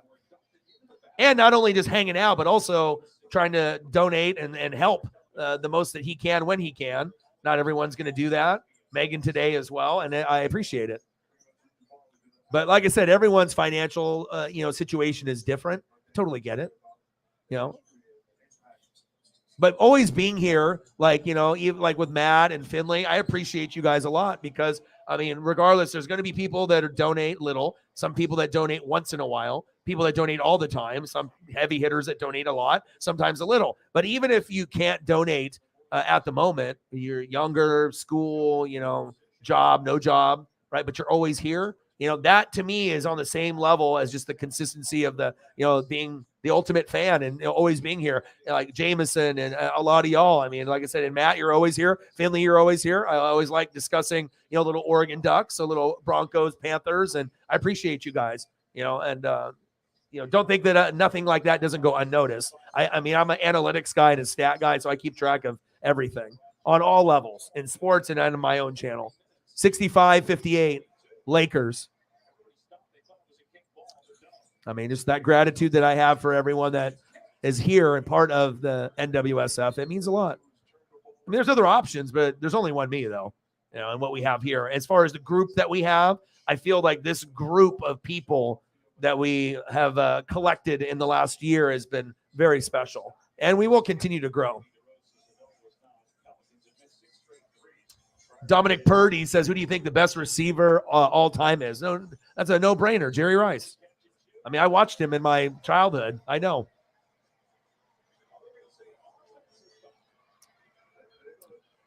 And then you got guys like, Randy Moss and T.O., Megatron. Larry Fitzgerald's numbers have been pretty good, but I don't think I would put him in the same category as those other four. And then when it's all said and done, we're going to have Justin Jefferson, maybe Jamar Chase up there. But I think Jay Jetta has a really good chance to be a top 5 receiver all time. Like he could go down as like number 2 right behind Jerry Rice. I think that he could have just as an impactful career as Randy Moss, T.O., Megatron, maybe even more. I picked him in fantasy in the first round with the second pick. Who the fuck does that? I did, because I predicted that he would be like the player and then the guy of the year, best receiver. Could add more touchdowns, but my prediction was correct. I'm not going to be correct all the time, but I definitely thought that single connection with him and O'Connell would take him to the levels that he got at. And like I said, Cousins, sometimes plays good, sometimes plays shitty. But even when he plays shitty, he still tries to get Jefferson the ball because that's the bell cow. That's the Jerry Rice. So, and that's my opinion. And I think Jay Jetta and Jamar Chase are the closest thing that I've seen since Randy Moss and Megatron. If you say Megatron is better than Randy Moss, am I going to argue? He was dominant. Randy Moss was better, right? Even though he took plays off in the Raiders. That's the only thing I got on Randy. You took plays off on the Raiders, but you were one of the best ever, and you probably should have won that championship with New England against the Giants, and that would have went down in history. But the fact that they cheated and had that reputation, maybe the sports gods were like, nope, we're not going to let you be the face of everything. You already got Belichick and Brady, but you're not going to go down over the 72 Dolphins with that team. But, I mean, if you watch that team that year, the defense was top 10, and it was Brady and Moss in their prime. Brady has never had a receiver like that, and that might have been the number 2 receiver of all time, because I personally like Randy over T.O., but I love Megatron, and I got to put him over other guys, Fitzgerald, Julio. Julio could have been a top 4, but he just never got shit in the end zone. He was like a 20-20 guy, and then he was like the dominant guy, 120 catches, 1,900 yards, and then you look at the touchdowns, and it's like 5. I'm like, what? It's like, bro, you need to get in the fucking end zone, or he'd be at like 9. Like, guys like that, like Julio, should have been from the 10 touchdown to 20 touchdown range. You know what I mean? Instead of being like these. I mean, I get it. You got a lot of possessions, but I mean, to be Hall of Fame, you got to be that touchdown fucking machine, like a Megatron, like a T.O., like a Randy Moss, like a Jerry Rice.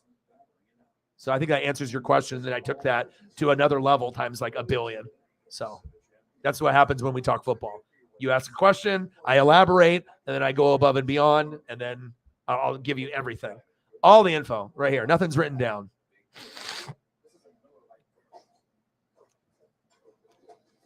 Nice. Son-in-law's coming over for the win. Oh, great. You can just sit here, talk, watch, and we can root for Kyle. Heck yeah, dude.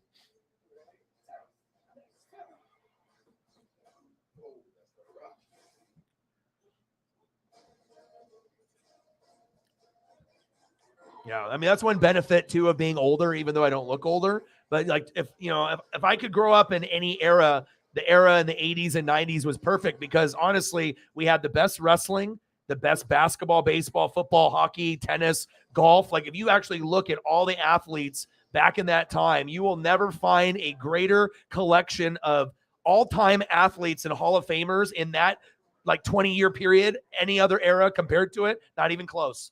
Like, the 80s and 90s produced like everything, the internet, to the video games going to the next level, but also looking at the people that were involved, the legends. That's why, the jerseys are hot, Hollywood Hogan, NWO, DX is eternal.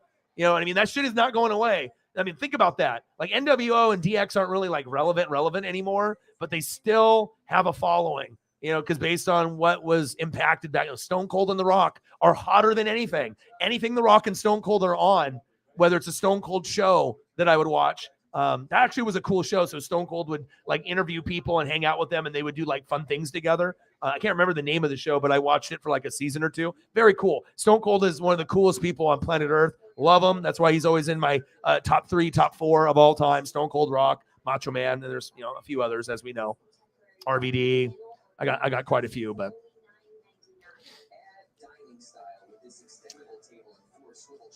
yeah, he didn't have a long enough career. You can say that for like Barry Sanders being the best of all time, 10 years, 10 Pro Bowls, all pro, you know what I mean? Like, he played 10 years. He was great. He could have went 15 or 20. He could have broke the rushing record, right? But you have to play for a certain amount of time. And, Megatron was good, but also you have to be able to look at who's winning championships, who's making big plays in big games. You know what I mean? And you have to look at length of career and then the total amount of stats. And Calvin Johnson, even if he was dominant in that short period, it doesn't stack up against like Randy Moss, T.O., or Jerry Rice. That's facts. I have Megatron as maybe my 4. He was very entertaining, but if you think it's Calvin Johnson, are you old enough to remember to watch the other guys? Because if you only watch Calvin Johnson, then you're going to think Calvin Johnson. But if you actually watched all of them, you would not say Calvin Johnson. If you actually grew up in the same time period in the 80s and 90s, then you would be like, okay, yeah, T.O., Randy, and Jerry were quite a bit better. Megatron was great. Megatron was very dominant. I mean, we remember games on fucking Thanksgiving. I mean, it was like every Thanksgiving they might fucking lose, but he's going to have a big game. I love the guy. I mean, I watched him at, Georgia Tech and then, do his thing. But I think that the other 3 are, should all have been first ballot Hall of Famers, but T.O. pissed off a lot of people talking too much shit, dancing on stars and being kind of an asshole. And that's why when you get to the end of your career and, you're an asshole, then maybe your phone doesn't get picked up by a team. 67, 63, because T.O. right at that moment where he still had a year or 2 left and no one called, he could have played, you know what I mean? But if you burn bridges along the way by being a dickhead, that's why they didn't vote him in. Based off his stats, T.O. was a first ballot Hall of Famer. But since he had the antics, they wanted to teach him a lesson and not have him go in first ballot. You go in like the 2nd or 3rd year, which is kind of bullshit, but I get it.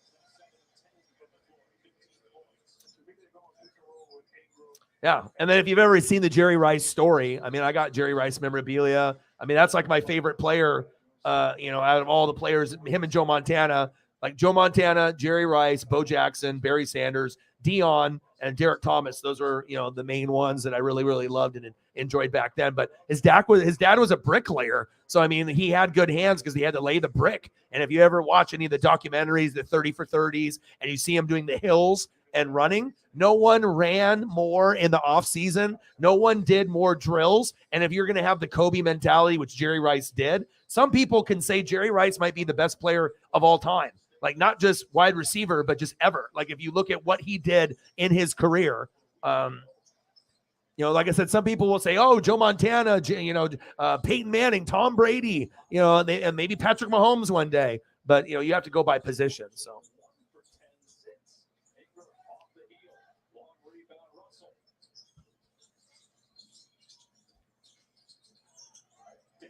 Yeah, but you also have to look at the clutch plays.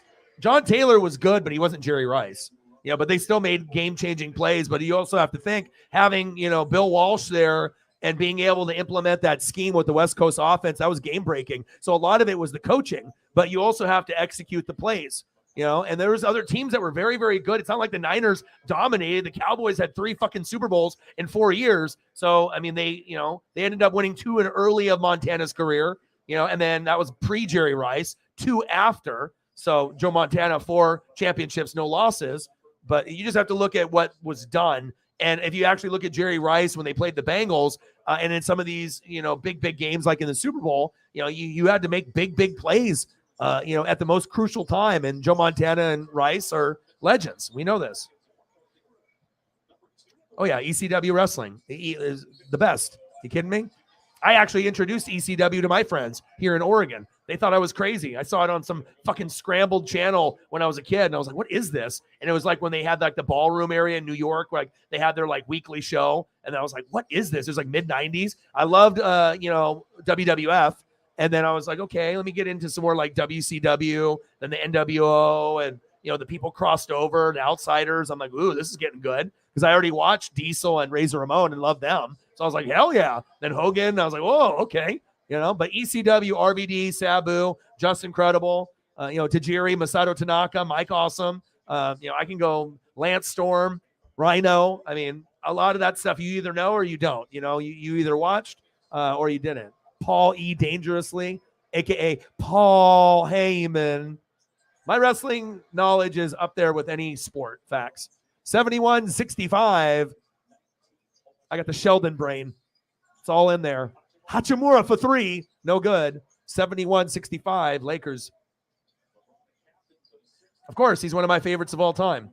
RVD and Sabu. I have fucking VHS tapes. So back in the day before like DVDs were really a big thing, there was people that would custom make covers on the internet and then record the pay-per-views into like a compilation, or they would record the pay-per-view, or some kind of show, and then you could get a custom cover, and then you'd have that. because you either watched the event or you didn't really have it. So, I mean, I got stuff like that where I have custom covers. Like I have one guy that did all of them and made a custom cover, and it was a best of RVD. And he watched a lot of the stuff and then had to go through and edit and put in and record each big match from like 12 pay-per-views. And then it's insane. Like even Japanese stuff and him and Sabu. And then they ended up going against, who is Hayabusa, who has he was like the Japanese version of Sabu, where he tucked his, socks into the pants and had kind of the hammer pants, and they would do all the crazy moves. Good stuff. But I still have that shit today.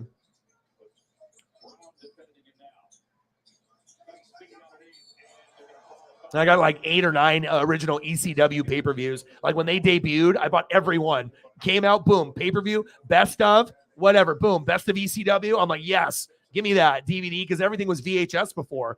I mean, I remember when I moved out of high school, this was like in 2000, I bought a 53-inch TV with a big-ass butt in the back, those big TVs that had the tube in the back. It was like 53 inches, and it was like $3 or $4 grand.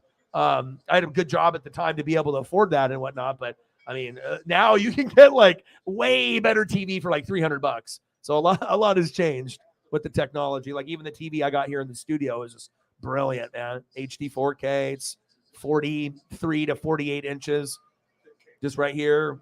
It's beautiful. And it was like 250, 300. It's just wild.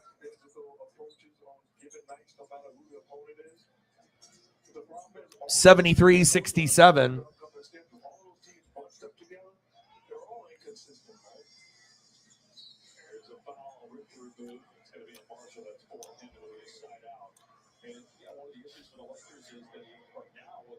Yeah, I was actually kind of upset that Dion left the Niners and went to the Cowboys, because I knew if you watch football back then, whatever team Dion was on after they won the Super Bowl was going to win the Super Bowl if they were a good contender. Like if the Niners had Dion, they would have went back to back, and then maybe I would have ended up being a Niner fan. But I was at that cusp. I didn't want to take on all the Super Bowls and be like a bandwagon, and I thought the Niners would never win again. That was another part of it too. Then I waited one more year, and then we ended up getting a life-changing day for me, and then the rest is history. But also, I love Rondé Barber, John Lynch, Mike Allstott. Those are my guys. 74-67. Ingram short is going to have an off game today. Ingram's got 16, though, but he's only 7 for 16 for shooting. Come on, Ingram. Come on, baby.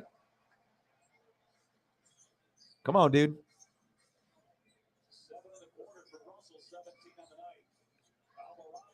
Alvarado for 3. No good. Lakers starting to get into a rhythm. D'Angelo Russell for 3. Bang! Oh, my.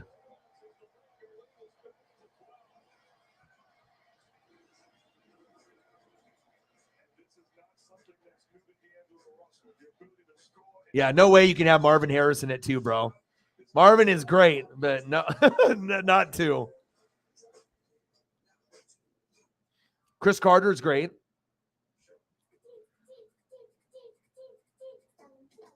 Oh, my gosh. I mean, I got TVs from back in the day, twist knob, where you had to walk up and click, click, click, click. You twist the knob, and the one where you go to the TV and it's like a phone type thing where you push the numbers. It's like do when you're it's like you had your remote that was old school, but sometimes you had to actually like change it that way. Yeah, old school, man. Sometimes you need those old TVs to play like the old Nintendo and Sega, because they, the ports weren't always red, yellow, and white. It was like that RFU adapter that had the little prong, and you had to put the thing in the back of the prong to play. So, yeah, but Calvin Johnson's legacy compared to Barry Sanders' legacy is in a different category. You know what I mean? Like they're both great, they're both legends, but Barry's on another level. Most people don't think Calvin Johnson. Like if you took a poll of everyone on planet Earth, and how many people do you think that they would say Calvin Johnson is the best receiver in football? Probably 1% of the globe. You know what I mean? Like some people are going to think he's good, but with Barry, a lot of people, I mean, there's other guys, Walter Payton, there's a lot of guys that you could say Emmett had a good career, but he had a good O-line, but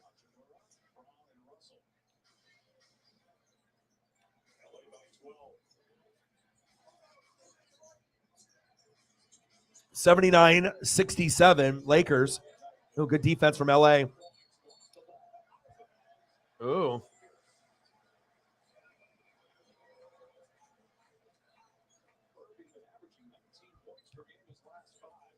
All right, we got 3 minutes left in the third quarter. It's been actually a pretty good game, and thank God LeBron James was playing.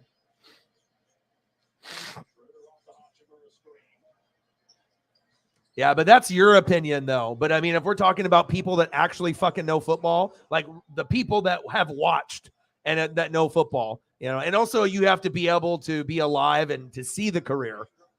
So, depending on how old you are, like anyone can make an assessment or have recency bias based on what they see right now or as of, within the last 10 or 15 years. But it's like if you never really got a chance to watch Jerry, or some of these guys, throughout their prime and their eras, it's hard to be able to have a good perspective on things if you've only seen a little or none. And, it's like all the people that think LeBron is better than Jordan and Kobe. It's ridiculous.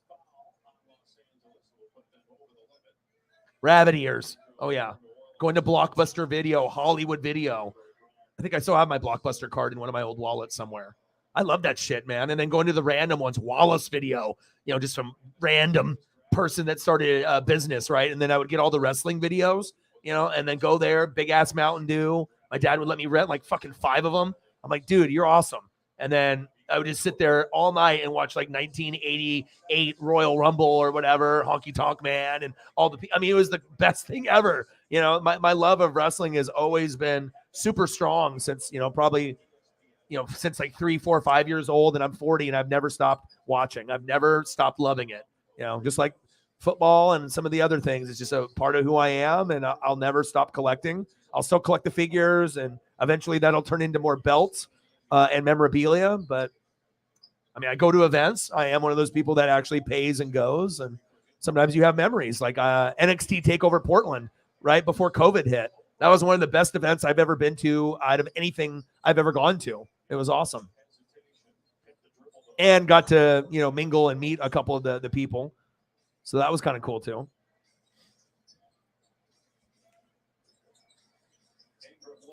All right, no problem.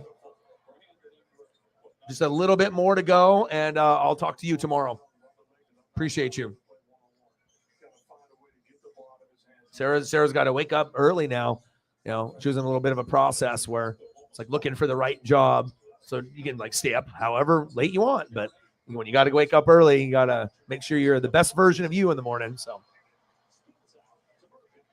especially if it's a new job and you want to make a good impression. So 79-71.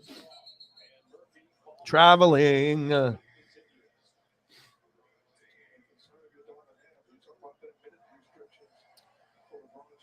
Some Jordan ones. My favorite Jordan is the leather. I actually waited in line for like 2 hours, and it was like the only Jordan that I ever could get. And I think it's one of the dopest designs.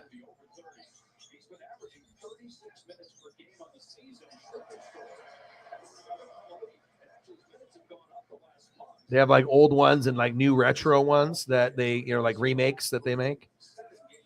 Like this special one that's got a little bit extra on it. Alley-oop. Oh! Alley-oop to Braun.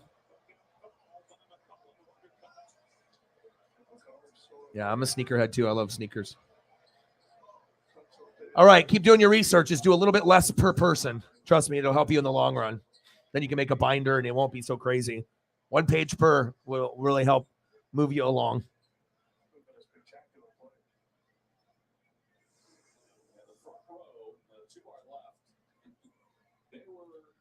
LeBron with the make. LeBron James. 82-71 Lakers.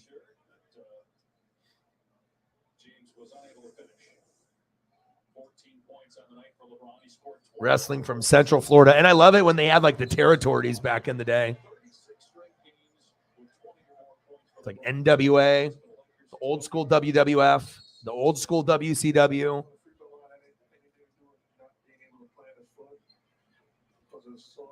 The popularity of wrestling in the 80s and 90s and who they had, it's never going to be like that ever again. You're never going to get the fans to act that way because there's not the same type of legends as there were at that time period. 82-71 Lakers, and I'm not the only one that thinks that too. You either lived it or you didn't. LeBron with the board. Great to see him out there. Like the last 2 or 3 games after breaking the record, he didn't play. Ooh, LeBron, nice pass. Oh, what a dunk. What a pass. My goodness. CJ.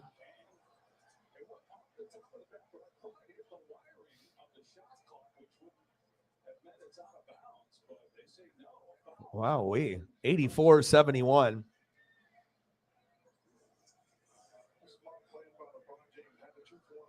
LeBron, what a pass. What a dime. Mo Bamba.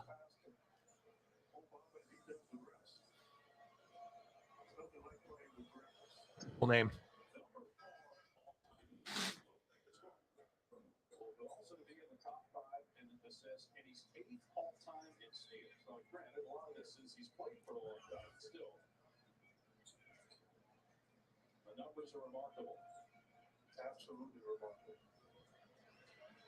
Love me some Mark Jackson.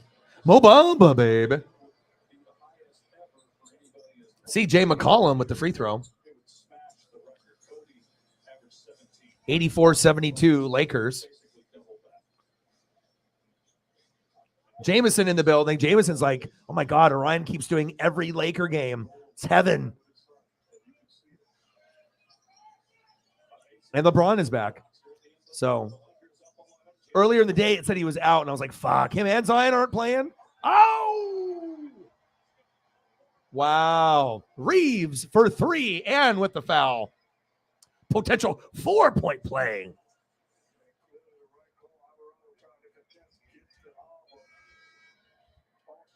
I like a lot of the Laker role players, surprisingly.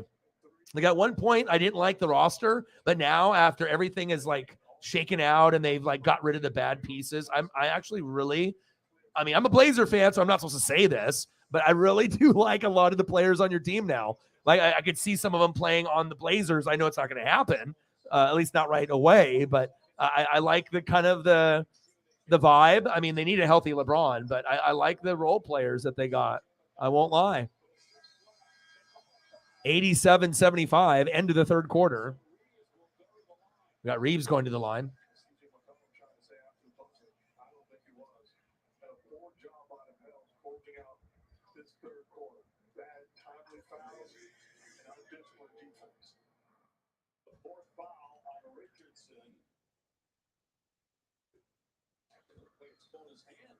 It's not about whether he took the shot, it's where the contact is, when they call it. Where did they call it? But according to the referees, not when they call it, it's when they see it, which I disagree with. The officials are looking at it right now. All right, 87-75. At least it's somewhat close.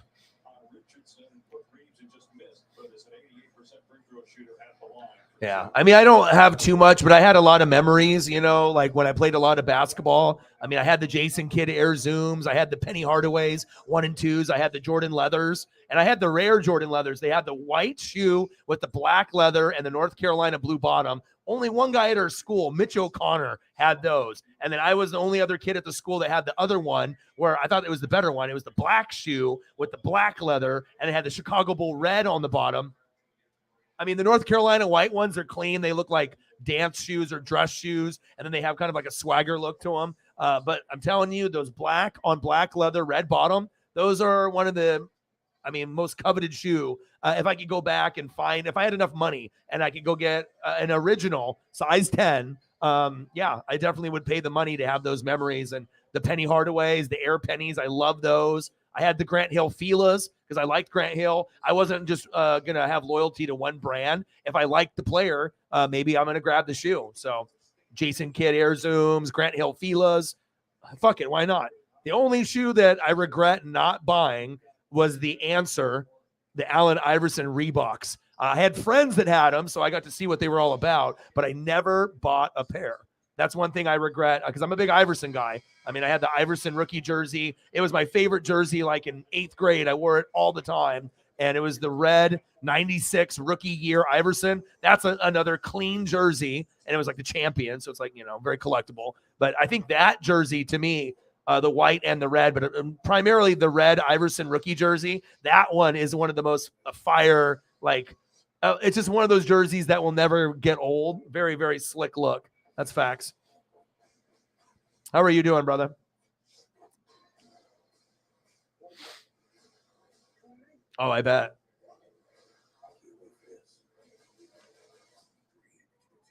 Let me see if I can find a photo. Let's see if I can find. Oh, look at this. Let's see if I can find a old photo here for Mike. Me and Mike are old heads, so we like to be able to. I mean, it's always cool because, like I said, half the fan base is like under 40 and the other half is over. So I really get a good grasp of the younger generation. I always keep up with all the trends and everything that's going on. Anything in the video game world, the sport world, the wrestling world, and pop culture. And then it's cool to be able to, reminisce and talk about stuff with people that are 40 to 100 years old. So that way you can, you never know what kind of stories you're going to get and what adventures that person has had and experiences they've had over the years. I love having that that type of range. Let's see here.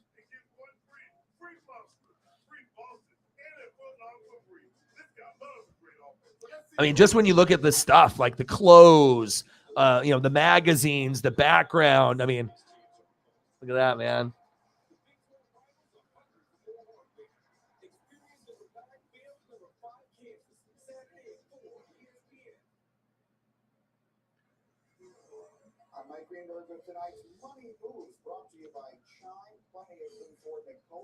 Oh, this was just sitting there, so I have to show this. You're a big fan, so it was next to his photo. So I was like, shit, well, might as well. All right, hold up. I gotta delete some shit. I gotta delete some shit. You'll like this one. I mean, we all like the old school times, 80s, 90s, and you have a lot of history with like the 70s. And so, oh, baby. Dusty. What about this? AT&T's deal is back. Pre-order a free Samsung Galaxy S23 with the Galaxy Phone trade-in. Any year, any condition.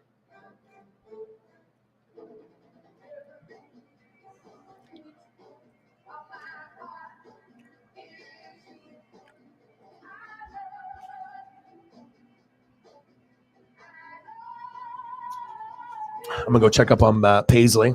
Yes, man. Yes. 89.75. Let me update this.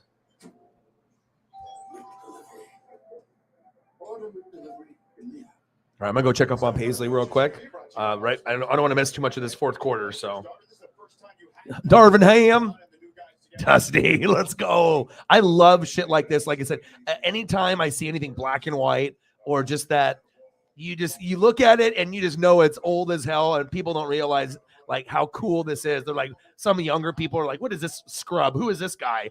You know what I mean? You either know or you don't, man. You either know or you don't. 89.75. All right, fuck. I need to go check up on her real quick. All right, come on, CJ.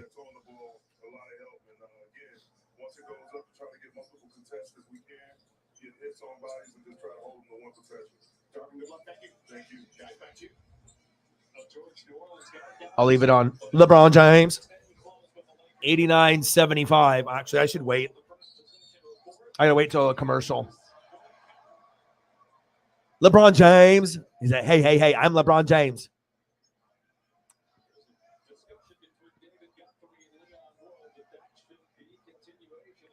Saying LeBron James. Okay. He said, no, LeBron. What an athletic play by LeBron right there.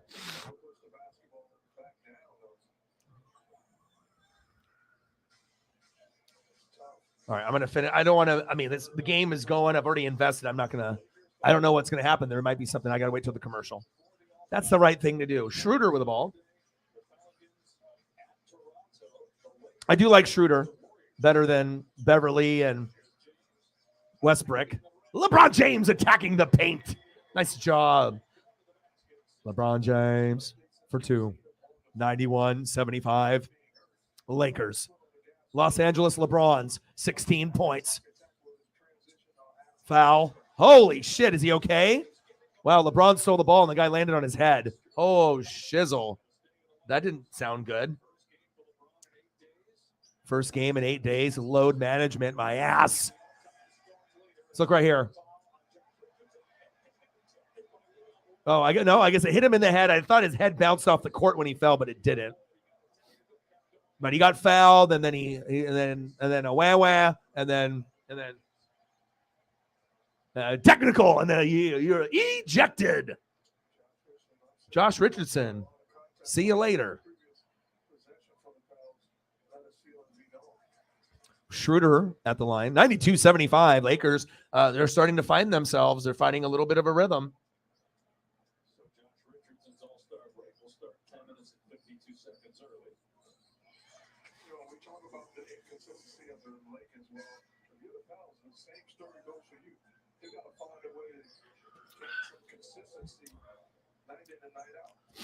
It's been disappointing. Win 4, they lose 4. Get hot, they get cold. Frustration. Plays the key part also. Josh Richardson upset about the non-call. 93-75. I like Austin Reeves. They got. I like Larry Walker. I mean, a lot of the role players now. You got Mo Bamba there. It's not like the greatest group, you know what I mean? But it's like you're starting to see more collective talent that can bring like their specialty to the group. You know, so one guy might be really good at rebounding. Another guy might be good at just, blocking shots and just being a defender. And then another guy might be like the energy guy, that comes off the bench. And I'm liking what I'm seeing. I mean, we already know the Blazers and Lakers were not very good, but I mean, maybe one of our teams can get one of the playoff spots at the bottom. Charge.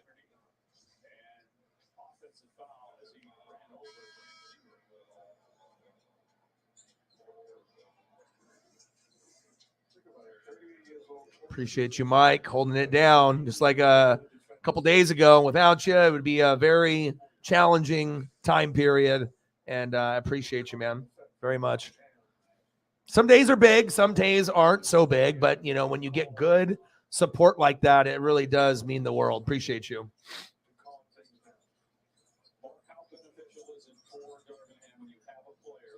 Oh, yeah, you got it. Yeah. I mean, it is a different time period for sure. I don't have as much, knowledge as an expert of like 60s and 70s because I just wasn't fucking alive. I was born in 82. You know what I mean? But I did go back and watch stuff and read about stuff, but I just don't. I'm more, 80s baby. So 80s, 90s and beyond. I got all that. But I do have some, but I could always do better and watch and learn more. You can always learn more and, find out more of the legends and like not only their names, if it's like you're not familiar, but like go back and watch some of their stuff. But you got to live it though. So, I mean, you can't put a price on that. 95-79. Lakers.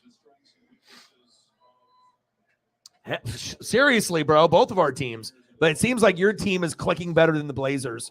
And then Anthony Simons just got hurt. So I feel that your bench and your team player for player, especially the bench is much better than the Blazers. So I think that you guys would probably have a better chance than us. We'll realistically finish probably like 11th to 13th probably. I mean, I don't know if we'll be able to get on a run. We don't really have a good quality bench. And it just seems like Dame will play as great as he can for us. But if we still have injuries with Nurk and Simons, I mean, it's hard to win. Jeremy Grant, if you have like 3/4 of your starting lineup fucked up and injured, it's hard to win. Dame can't score 90 every game for me, or any game for that matter. I mean, Dame can throw up 50 or 60 though. I mean, I went to that 60-point game just a couple weeks ago. Incredible. Ingram for 3. There we go. Dude, you guys are so fucking unwatchable. I couldn't even do your games, dude. I couldn't do your games. It was so bad. I mean, some of the Blazer ones were like that too. Like you turn on the score and it's like 95 to like 60. And I'm like, oh, LeBron James with the layup and one. LeBron James.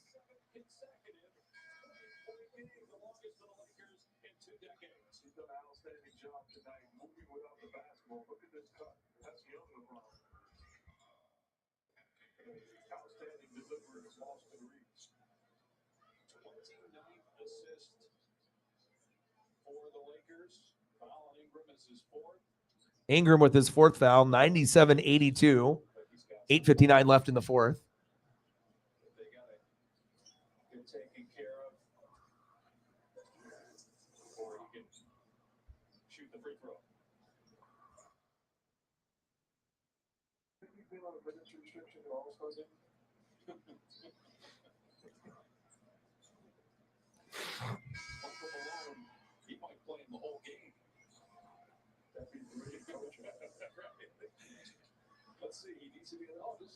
All right, hurry up and get this free throw and go to commercial so I can check up on my puppy.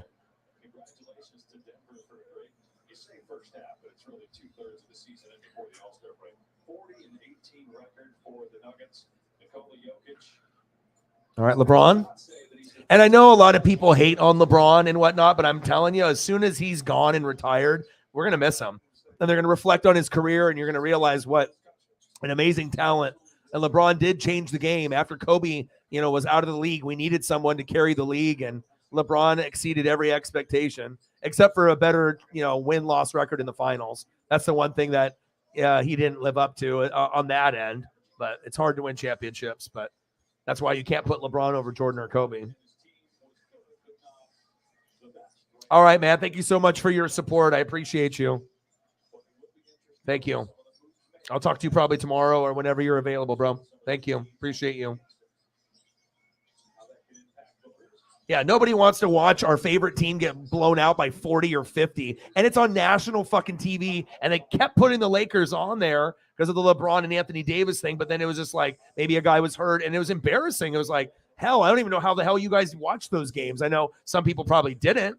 Some Laker fans, even if they're diehard, it's hard to watch your team lose by like 40 or 50. And then especially if you're getting beat up by that amount by like 4 games in a row, like there's no win involved and you're just getting beat.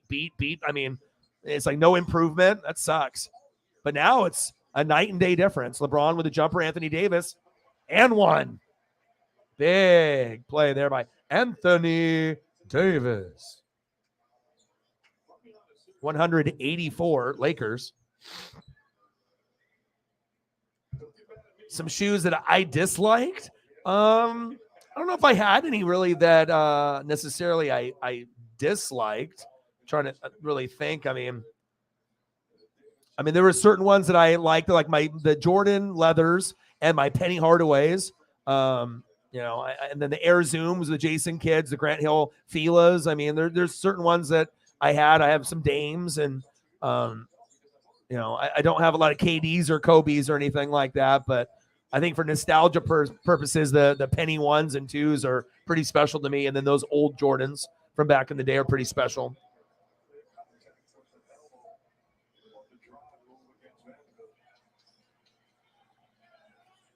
I mean, shit, if it's Adidas, Reebok, Nike, I don't care. I mean, as long as it's, something I like, I mean, I'm not going to only stick to one brand.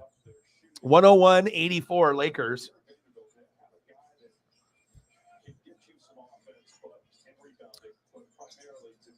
Schroeder, Anthony Davis.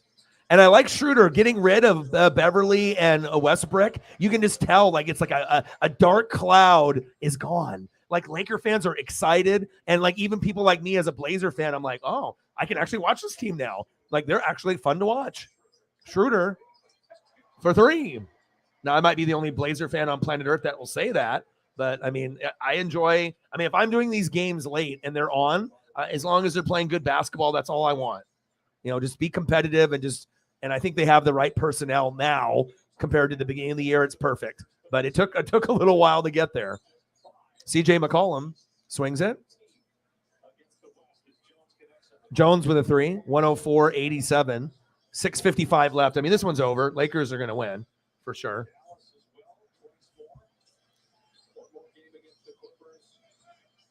But I don't think I've really remembered a team that had some promise playing so bad. I mean, if you go back in the last 5 or 10 years, that stretch that you had at the beginning of the year was one of the worst stretches of like a team that had promise that just was just getting worked. It was hard, man, but you guys have come a long way. And it doesn't really look like a championship caliber team, but if you get to the playoffs, you never know. Things you might be able to upset some teams. But I mean, right now you got the Nuggets and Celtics and the Bucks as like the top tier, and then the Grizzlies. But I think Grizzlies are more beatable than Denver, Boston, and Milwaukee. Those teams seem pretty hard. Like those are the 3 biggest contenders for the championship. And then the Grizzlies are right behind them. But I feel if the Grizzlies play anybody in the West below them, it's not like, oh, Grizzlies are automatically winning. Like I think some of the other teams can compete with them. And now we got the Suns, with KD. So that'll be interesting to see how that works out. So. I go to check up on my dog. I'm going to go check up on the Paisley pup. Appreciate you guys hanging with me.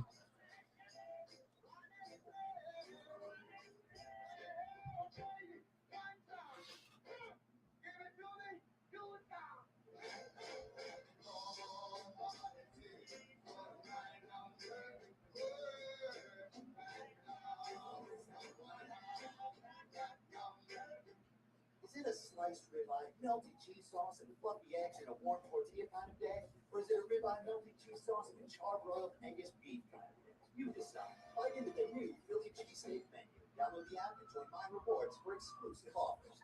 People who come to Cricket stay with Cricket. I started my own app company, and with Cricket, I'm able to answer calls from my engineers and investors and know my signal's going to be great. 5G box mode activate. Smile. You're on Cricket. What can save you on rice and peas? It's kinda sweet. You save on rice to the west side. That's catchy. What can save you? Hey, Buck, I know you don't like voicemails, but I hope you're doing great. I wish I was with you. You are so brave. Just keep getting out there. And I hope you know how lucky I am to be your dad. I'll tell you that. Let's go process. All right. Paisley is good. T-Mobile has price lock guarantee. That means they won't raise the rates until Texans don't. Right? I mean, I think that we respect that, Ja Morant, they're like one of the biggest shit-talking teams, and they're dancing. And Ja Morant is one of the best players in the NBA, no doubt. And it wouldn't surprise me if one day the Grizzlies get to a finals. And who knows, maybe one day the Grizzlies do win a final, or like Denver, right? But at this point, I mean, if I look at the teams and the way that they're built, there are some dangerous pieces on the Grizzlies, but I don't think they're as consistent as like a Denver or a Boston or Milwaukee. And consistency is everything. Obviously, again, hot and healthy. But I think that, Blazers, Lakers, Suns, any of the teams, we're like, whatever. All right, we know you're good. You might be the second best team in the West, but we're not afraid of you. More people are intimidated by Denver. And even if they say they're not, you look at what, the Joker is doing. I mean, it seems like Denver is on their way to a final, and they may be able to win a championship sooner than people think. Yeah, Boston and Milwaukee are great, and they're going to get theirs, right? But maybe, I don't know how long Denver is going to be this good, and they need to capitalize if the Joker is this good. So 104-87. This is a good moment for any Laker fan or Jameson. Just utter dominance from the beginning to the end. 22 points for Anthony Davis, 21 for LeBron, 20 for D'Angelo Russell, 10 for Schroeder. Awesome. That's what you want, right?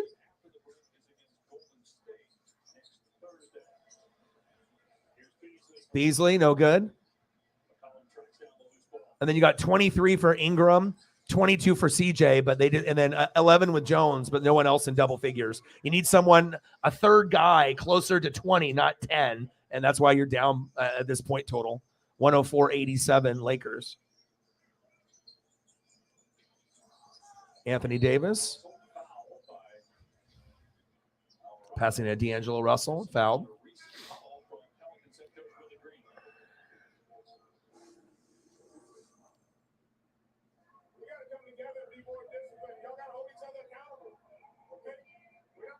Is it difficult to find shoes?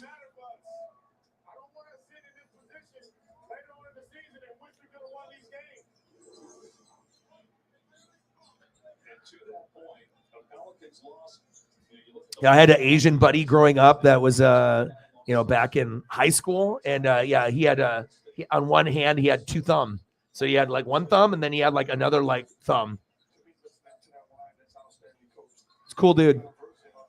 105.87. Oh, Anthony Davis.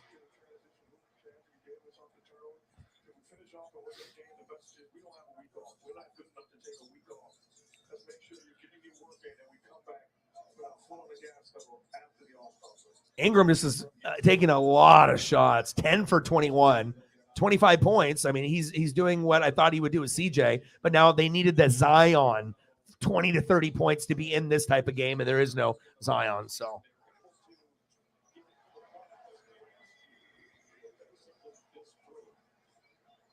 Zion out with a hamstring. Put down the cookies, Zion. I'd love to be able to see him play basketball. I mean, we haven't really got to see his full potential yet. And if you're a fan of the NBA of any bit, I mean, you want to at least see like some of the top guys not like suck, like actually pan out and, bring something to the NBA. Oh, Schroeder with the rebound, putback, layup. I love me some Schroeder, man. Liked him at Atlanta, and it's a good fit here. I would take him. I would take a lot of the players on the Laker roster on the Blazers. No lie.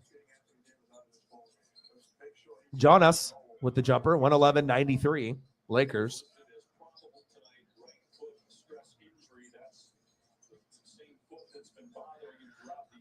Some of the older Jordans, obviously if I could go back and, get all the Kobe's, I definitely would have done that. Don't own a pair of Kobe's, but I never had the money for them, but I always thought they were very cool, even though I'm a Blazer fan. Timeout, Lakers, 113.93. It's good to be able to have a win, just like the Blazers had, just a couple nights ago, like when we had the crazy amount of threes. It's like 17 threes at like halftime. I was like, holy, 10 in the first quarter. I was like, oh my God, what the hell is going on here? This is like a little splash of sunshine. Everybody wants to feel like you're appreciated and you're cared about. That simple note has had such a big impact. I write notes for receipts. That's amazing. This one's sunshine. That's cool. Gatorade Fit. Fitness starts from the inside.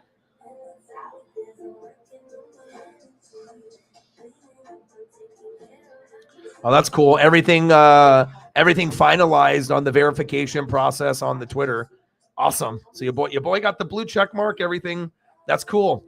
I mean, like I said, some people, for to be verified, on like Instagram or Facebook or Twitter, Twitter Blue or, any type of process, it may not be something for every single person, but if you have your own, business, or if you're your own boss, or you have your own brand, like I do, being able to try to make that happen on the different, at some point YouTube to be verified there when you can get the additional check mark, or, Instagram, or, not necessarily Facebook, but obviously I use Twitter and YouTube the most. So those would be the ones that I would want it on. If I ended up getting it like on Facebook or Instagram, cool. But, those are the ones that are, obviously the most important. So it feels good. You know what I mean? Like I said, I've been on the platform for fucking ever. I mean, I've been on it since 2013.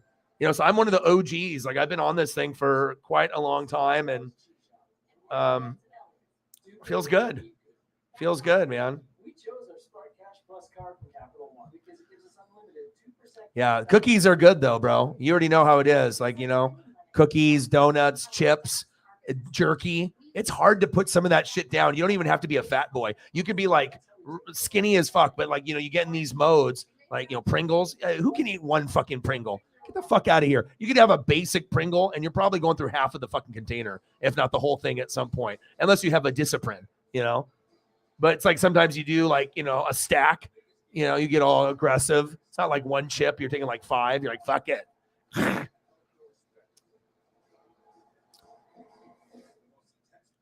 But yeah, if Zion wants to be able to, I think have a longer career, he's got to be able to drop some weight. But also, he might just have bad genetics, just with his muscles and his bones and stuff, kind of like Greg Oden. So hopefully, it's not like that. But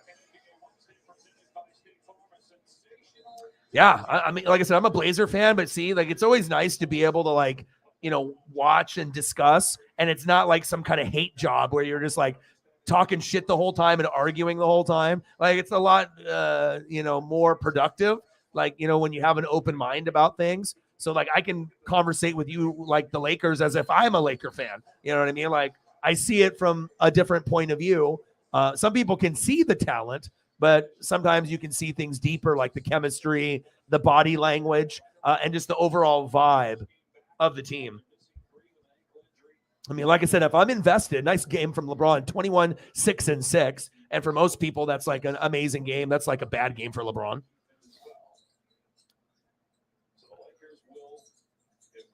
Anthony Davis on the bench, LeBron on the bench.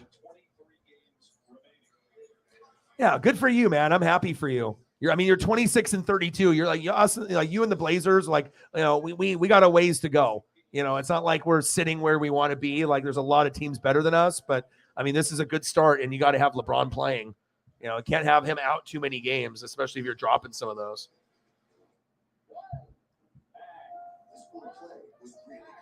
All right, we got 3:25 left in the fourth quarter, and then I'm going to go until like probably 10 or 10:30. So I got at the most 1 hour because I have to go to the store and I have to get laundry detergent and stuff. It's like every day it's something new. Laundry detergent that's like $20, and then you got to get shampoo, and just things just keep costing so much, man.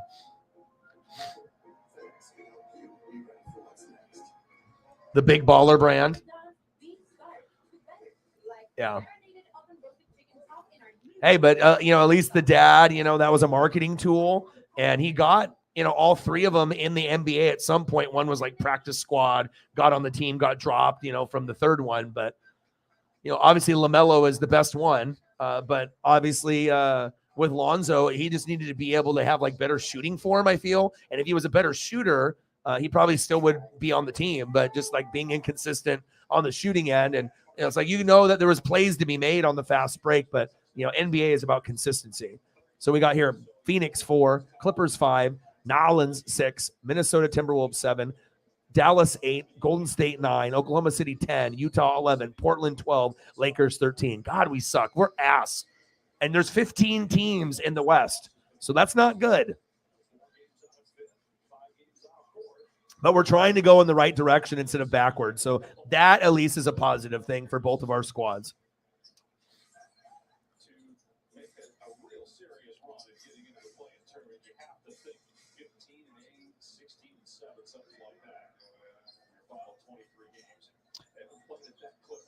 And like I finally got to the point now too where it's like I enjoy like watching the games now. It's not like pulling teeth. Like I can actually watch games of other teams, and it's no problem. Like it just took me a little time to adjust. As long as the product is good, you have to have filler content and whatnot.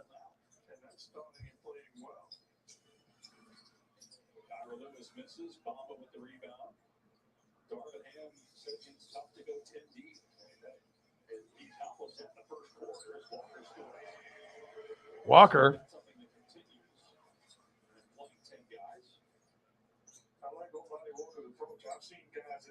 Ooh, big block. Mo Bamba. Mo Bamba.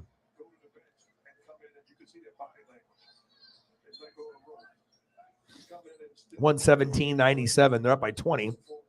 2:14 to go. Alvarado for three. No good.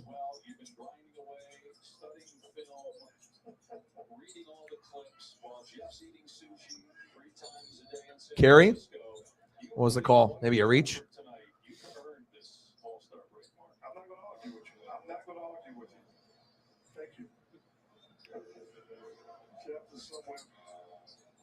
LeBron and Anthony Davis on the bench. Alvarado. Jumper in and out. Mo Bamba with the rebound. Mo Bamba's got a lot of length too. Like they're getting a lot of guys with length, and being able to be athletic. and getting guys that move the basketball around good, like Reeves for three, in and out. But there's like each guy has like their own selective talents. And big fucking throwdown right there. Fucking Jackson Hayes. That was nice. 117.99 Lakers. Minute 30 left. Shoot it. In and out. So we're almost at the end of the game here. Lakers for three. No good. All right, Pelicans pushing it up the floor. 1:14 left in the game. 117.99 Lakers. Clean game for them today. I mean, anytime you can get three guys, with 20 or more, you got a good chance to win, especially if it's a, this up-tempo, fast-paced kind of game. Yeah, you needed it too. I don't even know what the hell they were thinking with the Beverly Westbrook experiment. Like, what were they thinking? Like, that was going to be good? Especially if you get guys that have attitudes. It's like you get people that have attitudes, and if they're, starting to be a liability and they're not making good plays, they're turning it over. It's just horrible to be around something like that.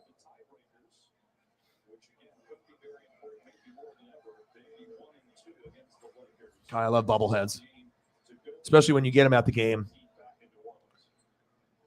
Like, I try to go to Mariner games specifically to get a bobble.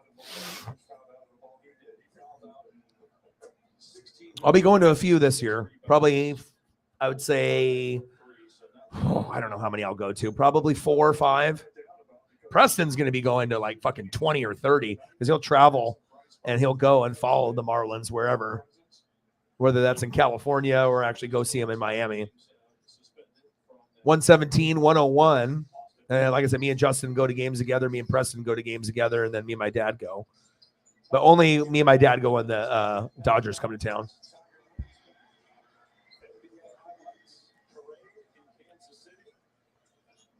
Nice three there.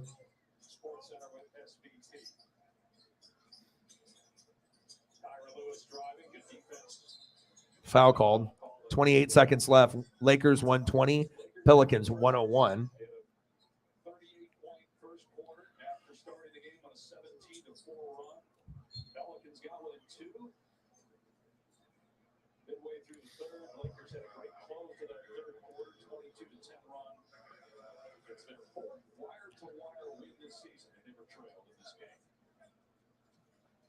Nice job, Anthony Davis. Nice job, LeBron James.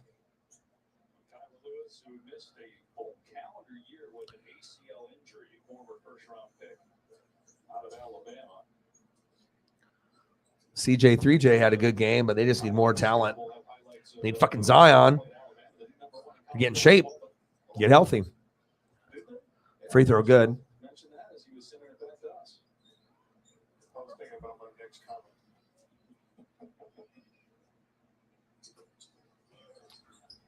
I love it that baseball and the people are reporting just a few weeks away, getting into the cactus leagues and just getting us acclimated to baseball action. Can't wait.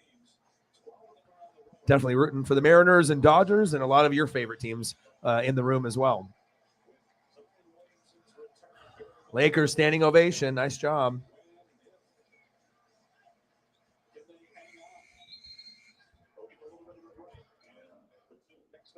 Nice 18-point win for the Lakers.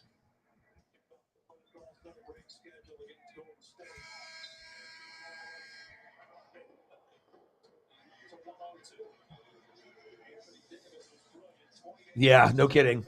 But at least like when everyone was pissed off at Pelinka, now it's like, okay, now this is the good Rob, not the one that's taking chances and it's not working. Like now it's like you took a chance, maybe realize that you fucked up, got to get rid of those and then try to build something back. And but it was a nice win for you guys. 120-102 Lakers.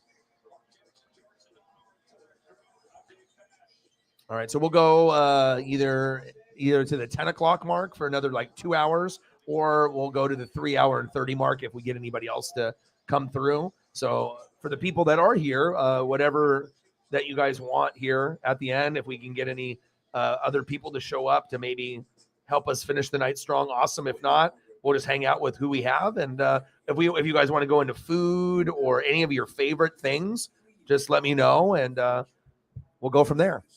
So I'm going to leave this background, and we're dipping. We're not here anymore. We're going to go something more pleasant for the mental health. So we'll go here. Go here. But your car guarantee already comes with 30-day return. Something a little nicer.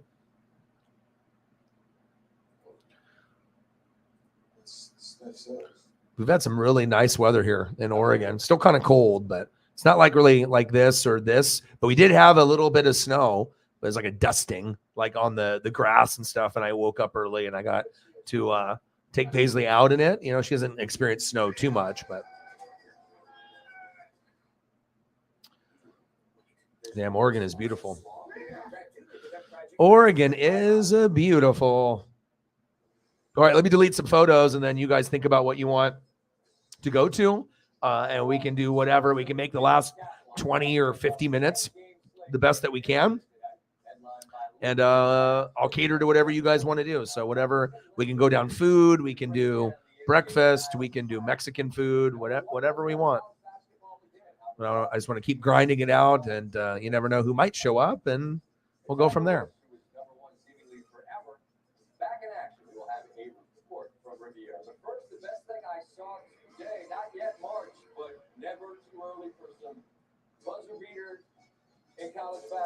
Oh, buzzer beater? Rhode Island and VCU. Ooh. All right, I got to see what I got on the DVR. All right, we got AEW. I should probably watch that. Goldberg's The Flash, Simpsons, King of the Hill. Oh, I got some good shit to watch. All right, I'm going to go Dynamite because, you know, I'm a big AEW person. So, all right, let's do AEW. All right, cool. Got AEW Dynamite now since the game is over. I have not looked at any spoilers or anything like that. So that is.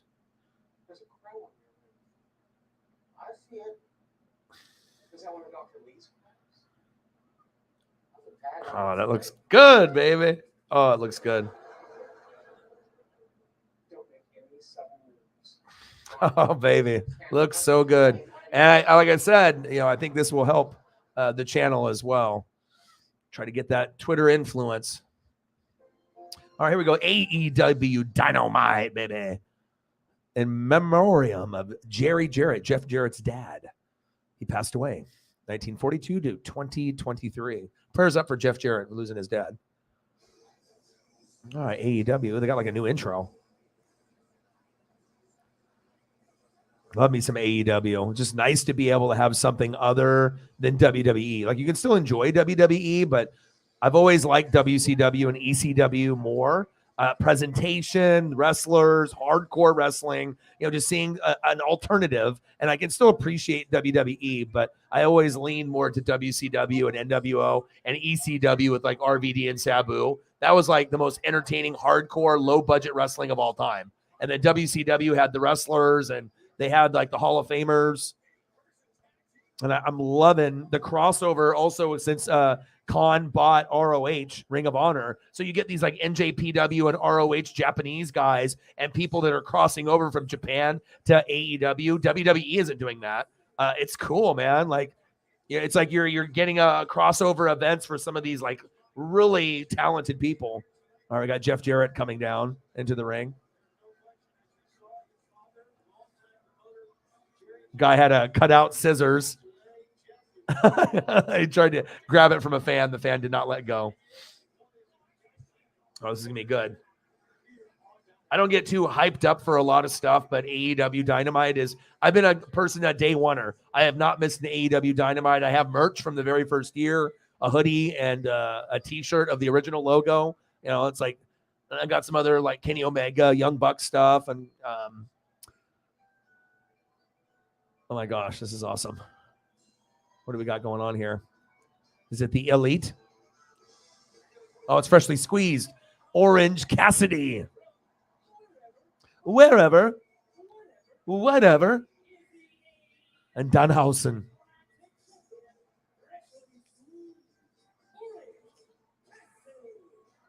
All right, so what do we want to do here? I mean, I'm just going to be watching AEW, so whoever comes through, I mean, I'll be busy watching this for the next couple hours, but I'm only going to stream until, I don't know, maybe 10:30. So we'll do that. I'll try to max it out. Hopefully we'll get a few more people to show up. But in the meantime, this is a 2-hour show. So I'll watch this with you guys, and then I'll go to the store, and then I'll continue to watch this.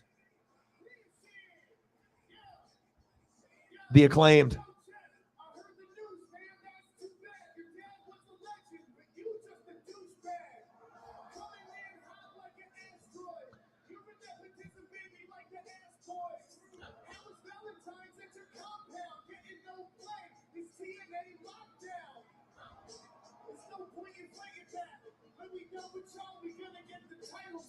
Let's go. Love me some Acclaimed.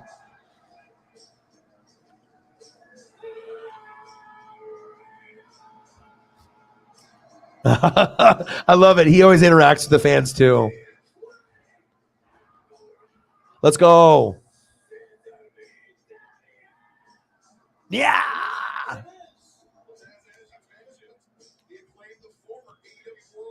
Okay, cool. Yeah, anything that you want to talk about, like I said, I can throw up pictures at any given time. I just like to be able to work and entertain you guys. I mean, like I said, if people want to just, watch me talk and go over stuff, and visually, I just like to be able to try to give you guys the best that we can. And I don't mind working hard throughout the stream, but there'll be times where I'll just be watching something. I want to see what happens, but yeah, nice Laker win for you. I was actually hoping the Blazers were on, and I was a little disappointed that they weren't on. But when I saw the matchup, I was like, okay. I mean, I know Zion's probably not playing, but I'm going to peek ahead to tomorrow. What do we got tomorrow? Bulls and Bucks at 4:30. Clippers and Suns. So that'll be the game I do tomorrow. I'll do Clippers and Suns. Hopefully we get Kevin Durant playing. All right, I need to go grab another Snapple. Yeah, sometimes it's, I mean, like I said, of course you always are going to want, more people, but, some days are slow. Some days are, start hot and, and I already know. I mean, obviously, as it gets later, it's 9:45 here, which means it's 11:45 or 12:45. So, when you start later, it just depends on what people are doing, if they got to wake up early or not. Nice cover by Anthony Bowens. And I didn't go to AEW's show this year. I wish I would have, but I mean, if I'm going to go, I need to see like MJF or like Kenny Omega or the Young Bucks for me to get my money. And Bryan Danielson, John Moxley, I need to see those guys. Ooh.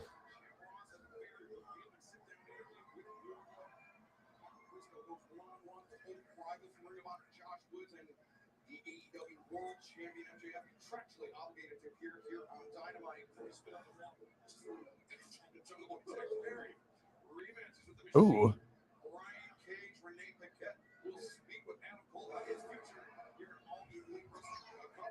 2 count.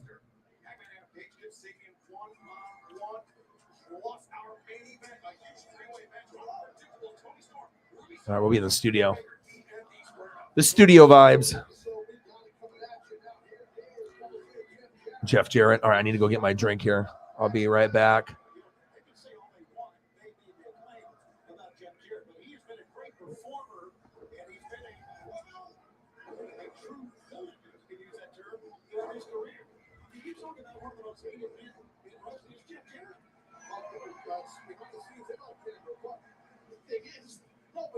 The thing is with Jeff Jarrett, he don't care if people don't like him. That's kind of how he rolls. And you cannot dispute the fact that the Saints are right. For decades, his talent came into the ropes has been tremendous. Caster telegraphed the back body drop. Jeff Jarrett took advantage and then tagged after the big man. 7'4", 1 in a million single save. Just a massive, colossal individual. Oh, Billy Gunn wanted to tag, but Orange Cassidy tagged himself in. On the second arm, I don't know about this here, buddy.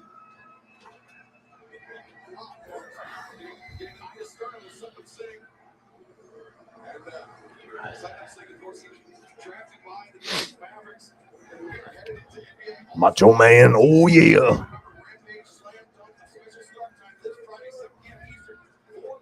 All right.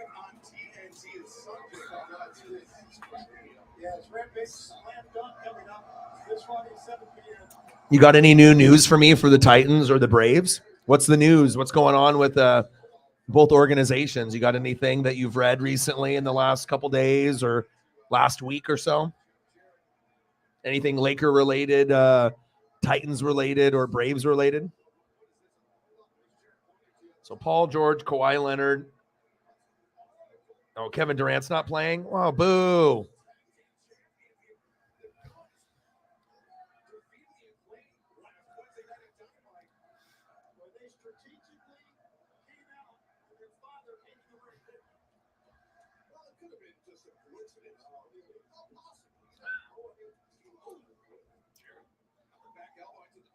Yeah, I'm gonna definitely go through some of my boxes. I'm gonna go have a nostalgia 80s, 90s moment and go through my toys, look through some like Transformers or Turtles or G.I. Joe stuff. Or maybe some old starting lineups from McFarlane stuff. Oh, yeah. I mean, it's been a big part of my life. Like, you know, as I go back and think of like how much joy I've had collecting the figures and the ring and the amount of time I've spent watching. I mean, football is always special with like, you know, NFL and college, but wrestling is right there with it. And sometimes wrestling is number one for me. Like, I'll be honest, like, because it's like I never stop watching. It's like same thing with like NFL and college, but I mean, there's no gap. It's just continuous throughout the whole year. There is no off season. So maybe I think that's what I like. I like consistency in my life. That's like Simpsons. You know, you get some of these things that have just been a big part of your life and you realize how much of a part of your life it is. Like Simpsons to me is a big piece of who I am. And, you know, having that and having it being based here in Oregon. And I mean, there's a lot of things that don't last 20 or 30 years for like shows and cartoons and whatnot, like Law and Order, SVU, Grey's Anatomy, Simpsons. I mean, there's not very many that have that, you know, longevity and put out great product for a long period of time.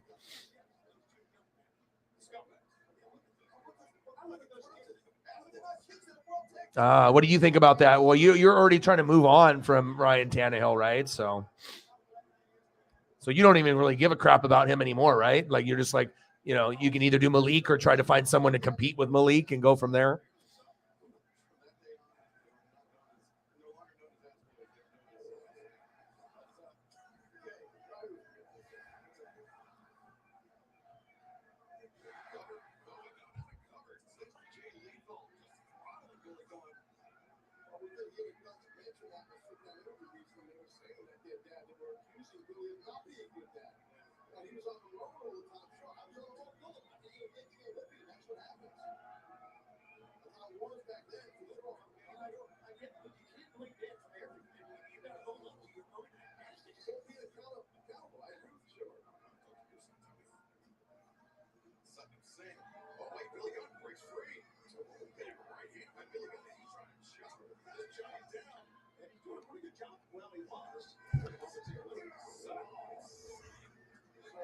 And I know that AEW will be around. It's nice that like it's not like you know, WWE is gonna buy like they did WCW and ECW and just, you know, run it into the ground or just eliminate it. It's like we need to be able to have more than one wrestling federation to watch as far as like the bigger ones.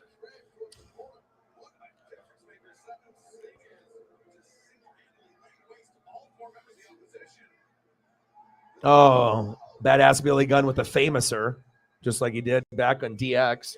Now I got to look at the games again.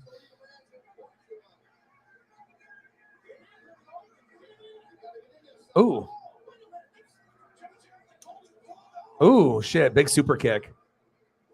Can't believe it's already Thursday. Bucks, Bulls, Wizards, Timberwolves, Clippers, Suns. Okay. Team Giannis, Team LeBron.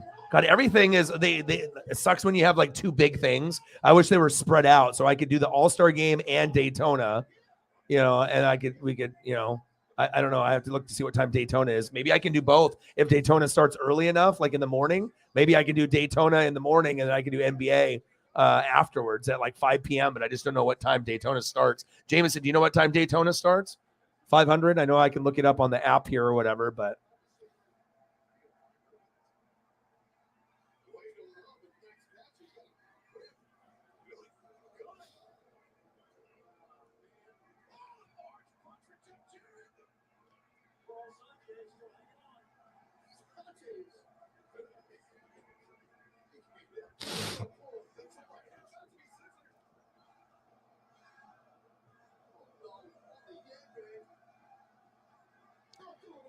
Orange Cassidy going to the second rope.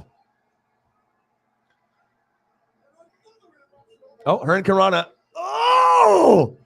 Throws Jay Lethal with the Hurricane Rana out of the ring. Anthony Bowens.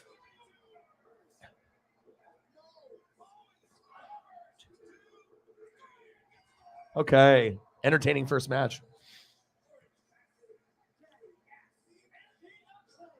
Well, right. Because, I mean, Tannehill could still start for some teams, and then Malik might be ready, maybe not. So, I mean, maybe, keeping him around, but I guess it seems like he's on the way out and someone else will grab him. But you got to be able to get another backup or another person that's better than Malik or as good as him or, to compete for the starting job. So we'll see what's available. I mean, Tennessee is a great destination. They got a lot of good players, good coaches. They're right there. You and the Colts and the Jags should be battling it out for quite a while now.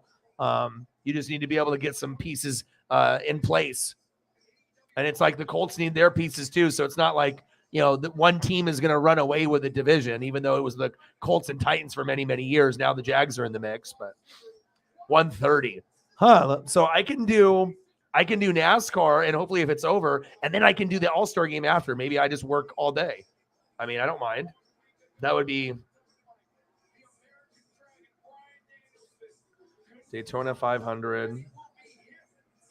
11:30 a.m. So they did it early enough where I can do the race, and then it'll be over probably like around 4 something, and then I'll have like 30 minutes to get ready, and then I can do the NBA All-Star game. So that's what I'm going to do. Hell yeah. All right, so I'll do maybe some All-Star. Well, obviously I'll be doing the WWE Elimination Chamber on Saturday and watching the dunk contest and all that. And then we'll just do Daytona 500, and I'll do the NBA All-Star game after. Fuck it. Well, that just made my day a little bit longer, but I mean, as long as I have the energy to do it, I'm down for that. Heck yeah.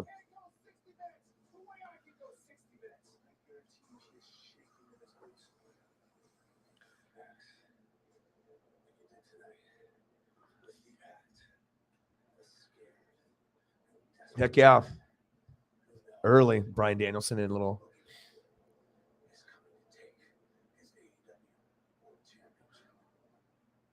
Yeah, Bryan Danielson definitely is very deserving. But MJF is like one of the biggest names. It's kind of like the Roman Reigns of AEW. I mean, they could give him a long reign, but I mean, if they drop the belt and then they have someone else, yeah, I would definitely like to see Bryan Danielson with the belt before he leaves AEW. I mean, he's one of the top 5 wrestlers right now, period. All right, first good match. And I get a little Jon Moxley in the second match. See, that's why I like more wrestlers in AEW than I do in WWE right now. I like Seth Rollins. I like Kevin Owens. I like AJ Styles, Randy Orton, Charlotte Flair, Bianca Belair. There's some that I like, but there's just more that I enjoy on this AEW side. They're more my personality, more that I enjoy watching.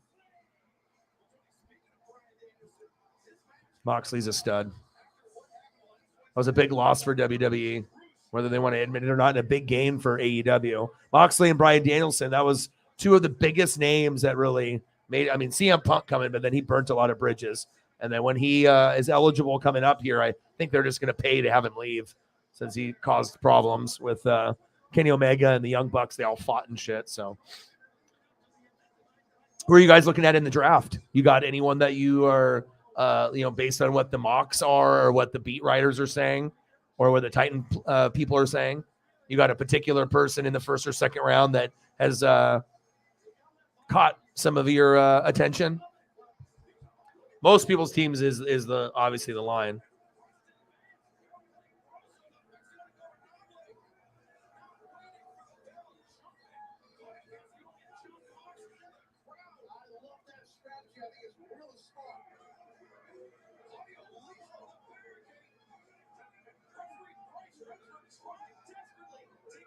Hell yeah, baby. Moxley and Roosh. Yeah, as I was trying to remember, I think I did both before, and I obviously All-Star Game is always going to be, at like 5:00.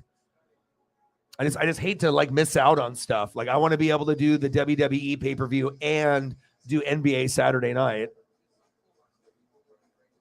Last year I got pretty good views off doing that too.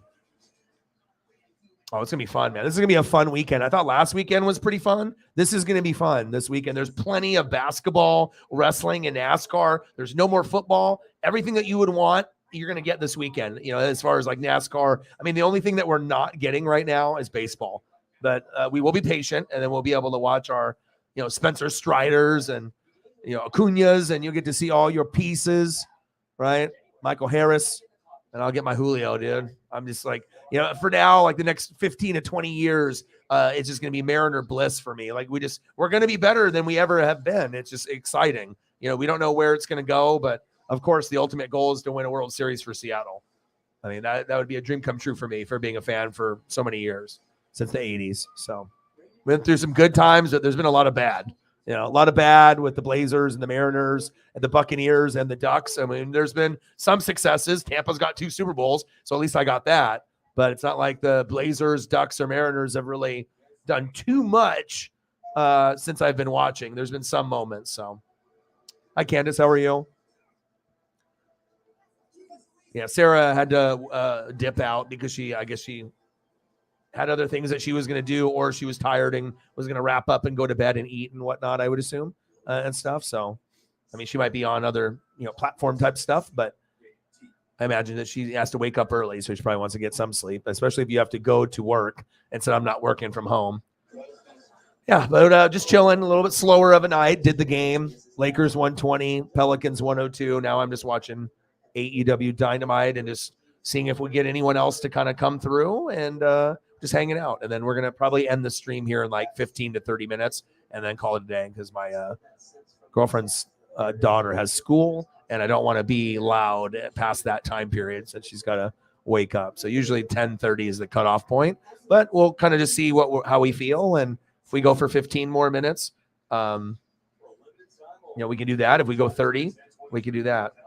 Oh, wow. 5 a.m. That's early. What time is it now where you're at? Are you on the West Coast, in the Midwest, or the East Coast? Is it 10 o'clock, 12 o'clock, or 1 o'clock in the morning right now?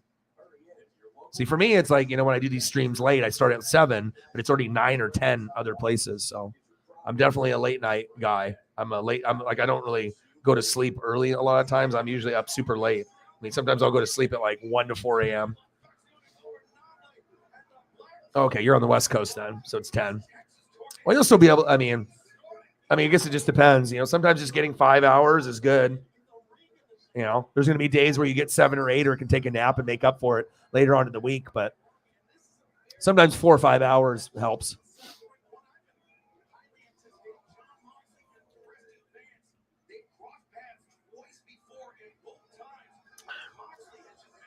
California. Oh, yeah, Niners. Duh. Yeah, West Coast. West Coast, the best coast.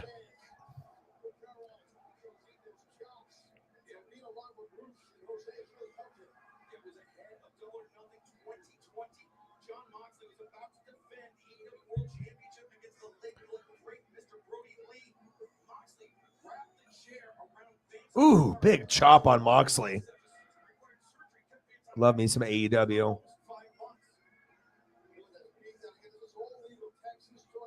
It just sucks with like certain programs with like wrestling and sports if you're in a different time zone or if you have a different provider. Like there's been times where I've done games with other people across the country and just my provider gets it like quicker than they do. So they're like, and we're not on like computer links. We're actually paying through like a cable or a satellite. And depending on what company you have, the feed comes in at a different time.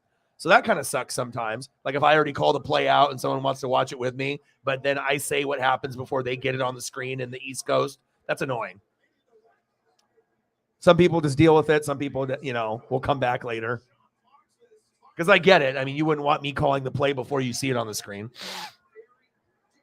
Oh, man, we've been waiting so long. And the best part about it is even if we have struggling seasons, we have Julio. You know, we actually have someone that is like a potential top 5 player, Mike Trout, Ohtani, Aaron Judge. Like, you know, we got a guy that could be the face of the baseball of MLB sooner than later. Like he's going to be a superstar, already is. and he might, be a Hall of Famer. Like, might be one to go down as one of the greatest ever. Just got to stay, injury free for a majority of his career. That's exciting to have someone as a Ken Griffey Jr. impact on not only the Mariners, but as far as baseball in general. A game changer to bring in a whole new wave of fans. And I'm a big fan. I got a lot of collectibles, and I'm always getting in on all those rookie cards because I knew if I didn't go ham on some of those rookie cards and you wait as time passes and he does better and better, then the shit's going to be more expensive.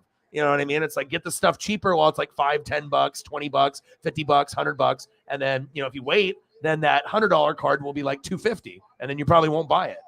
So you gotta be able to invest at the right time. So, but my Julio collection is pretty good. I think I have like 10 to 15 rookie cards. And then I got 2 that are, graded that are worth pretty good, 250 to 350 range. So that's good. And then you just want those to go up to, the $400 or $500 range, down the road and see where they go.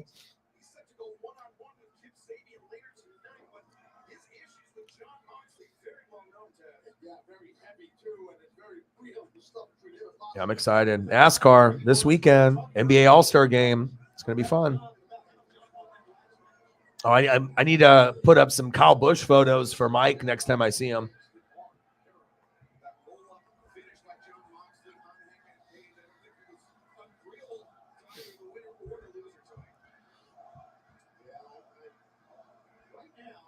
They got Cesaro, a.k.a. Claudio, with Moxley, with the Blackpool Combat Club. Nice little faction.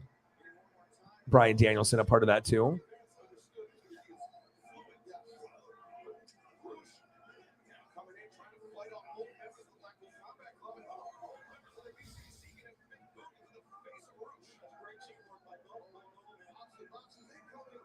Oh, Moxley suicide dive from in the ropes to the outside.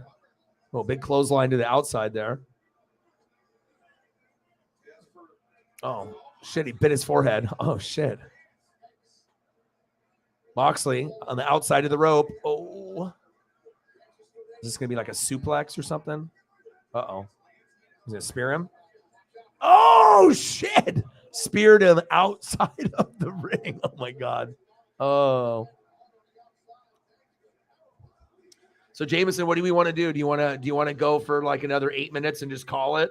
Or do you want to hang out for another like 23? I mean, I guess it's up to you.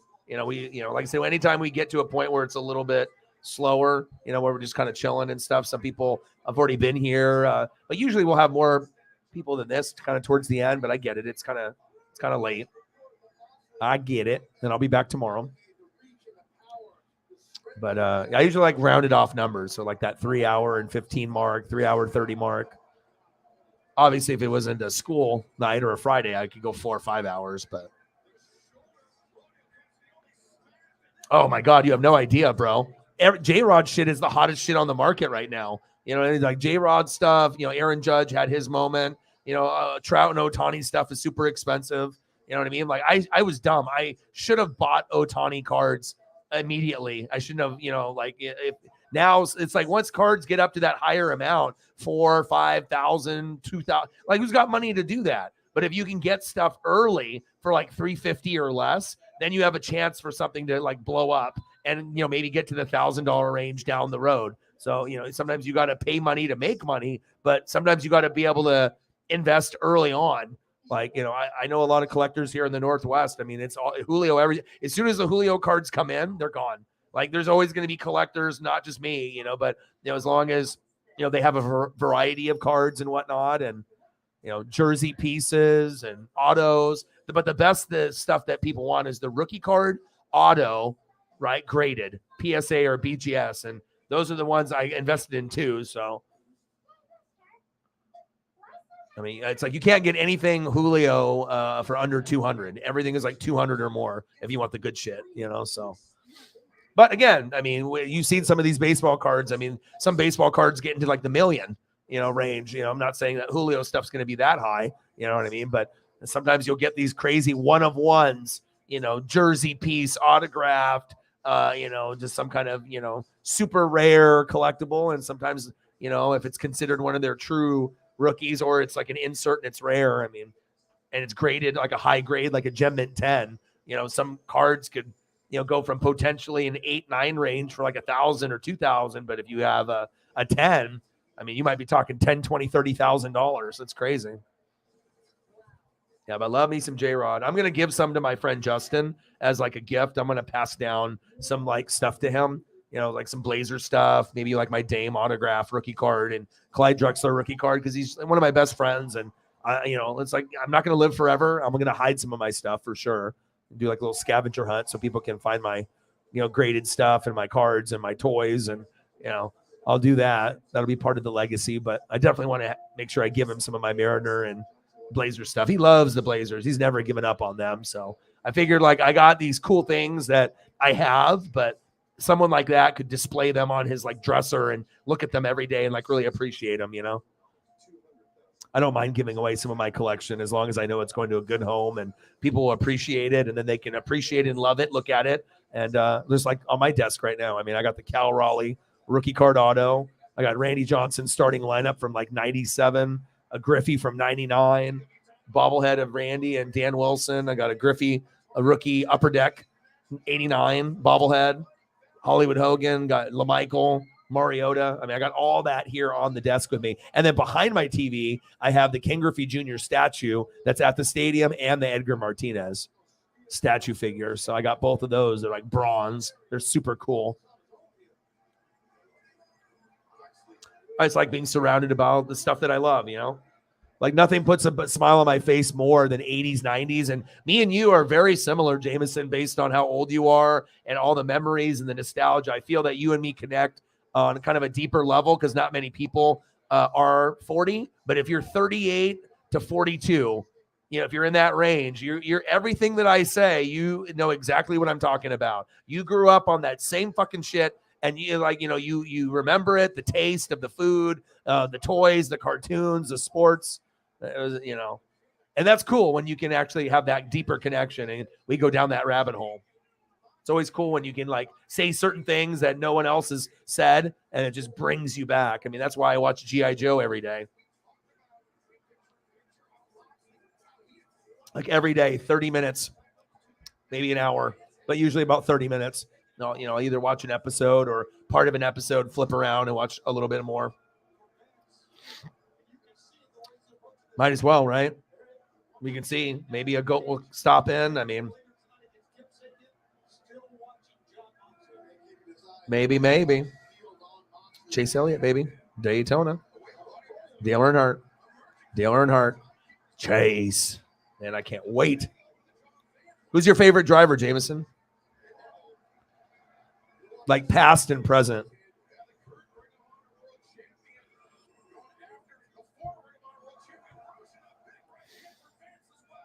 Claudio, a.k.a. Cesaro.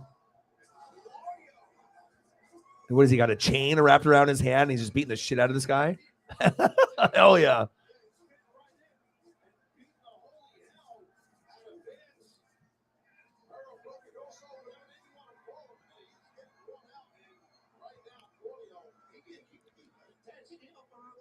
Claudio is so strong. Pound for pound, he's one of the strongest wrestlers, pound for pound, ever.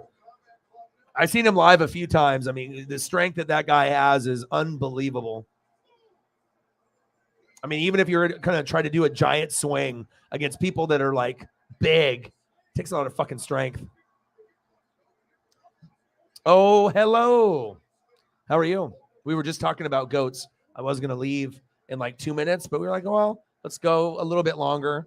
So we got 18 minutes to go, 17, 18 minutes. I'm glad that you came in. Saw pictures of you and Rachel at the parade. Congratulations. Chiefs Kingdom. How cool is that? And that's what it's about for being a fan.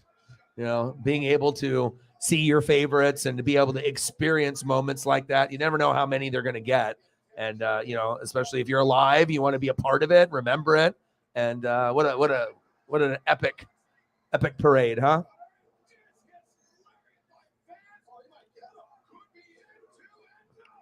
But yeah, we got 15 more minutes, and then my girlfriend's daughter has school, so I usually don't try to go past 10:30. I got to go to the store, Store closes at midnight, I think, and then got to pick some stuff up. But I hope that you had a great time. And we had people in earlier with the game, and then kind of slower night and whatnot. But I'm glad that you showed up. I always try to go as long and put in that effort because you never know, someone might just have been busy, and we always appreciate you. What was your favorite moment from the parade?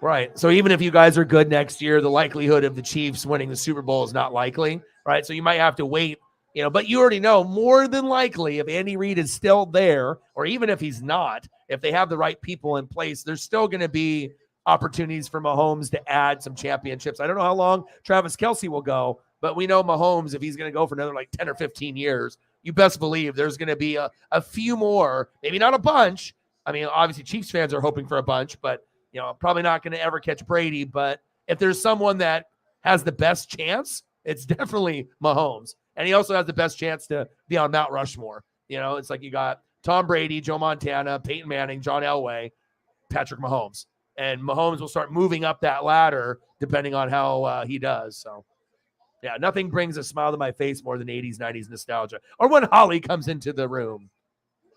Always good. Always rooting for you.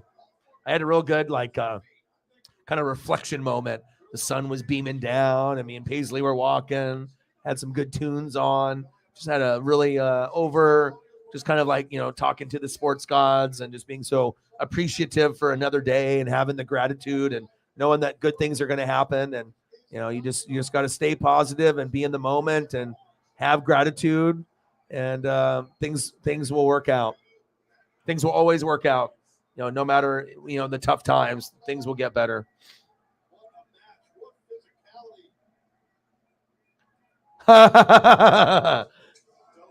Did you have a sign? That's awesome. Yeah. He's always going to be speaking his mind, and who cares if, he's, going to, whatever he does, with his, type of comments and whatnot. Some people don't like him. You know what I mean? It's just hate. He's the best tight end in the game.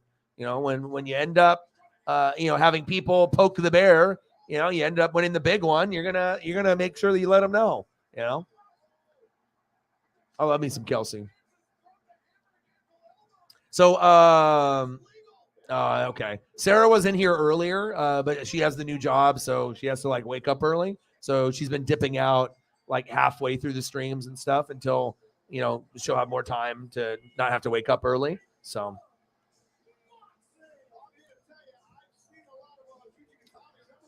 anything that you want to see, Holly?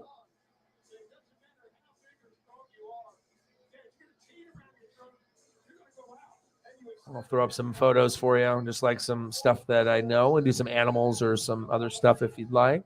Little Tommies in there, sprinkle those in. I only got 14 more minutes, so I want to. Me and Jameson were kind of just chilling. So, but I like to be able to work, and put in the time with the photos and other things. And I know there's everyone's gonna have their favorites, but yeah, I like looking at this stuff too.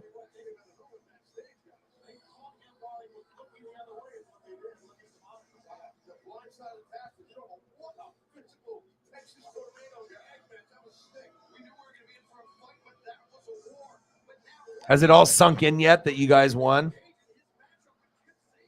Or is it still kind of like a dream scenario? Going to any Super Bowl, not many people have that opportunity. And to be the underdog and to have the outcome that happened. Awesome stuff for the legacy. Shows you how great Andy Reid really is. And Bieniemy, I kept telling people too, Bieniemy's had 17 coaching hires, opportunities. But I think being the OC for the Chiefs, there's nothing wrong of being one of the best OCs of all time. What do you want to do? Take the job, go to the Texans for a year, get fired, and come back? It just makes sense. What's going to be better than coaching Patrick Mahomes and working with a quarterback like that? Unless it's Burrow, Josh Allen, or Herbert. But Mahomes is the best. So it's that's the best place for him. I don't know if he, wants to be a head coach, Probably does deep down. But again, you go to a bad team, they're going to just kick you out after a year or two. And there's nothing wrong with being a specialist and just being the fucking best OC or one of the best OCs of all time. I mean, I'd rather be known as the best OC of all time or one of the top than just be a guy that went into head coaching and then sucked, you know what I mean, and couldn't do it. And then, I don't necessarily think Bieniemy would be a bad head coach, but maybe he doesn't have like the leadership qualities, like, people like Andy Reid, those don't come around that often, where you are a good coach, but you are a good communicator and a good leader, and you listen to people and you don't let the egos with the millionaires take over. There's got to be a respect level there. And I don't think people really realize, the greatness that we have on some of the coaches now, Mike Tomlin, Belichick, Reid. Some of these guys are special. And then you got McVay and Shanahan and O'Connell and, Mike McDaniel. You got some of these newbies that are going to try to make a little bit of a wave too. So it's interesting to see how this all plays out. I saw him going back and forth with Juju and whatnot. Yeah. Players like to go back and forth and be petty and whatnot. So.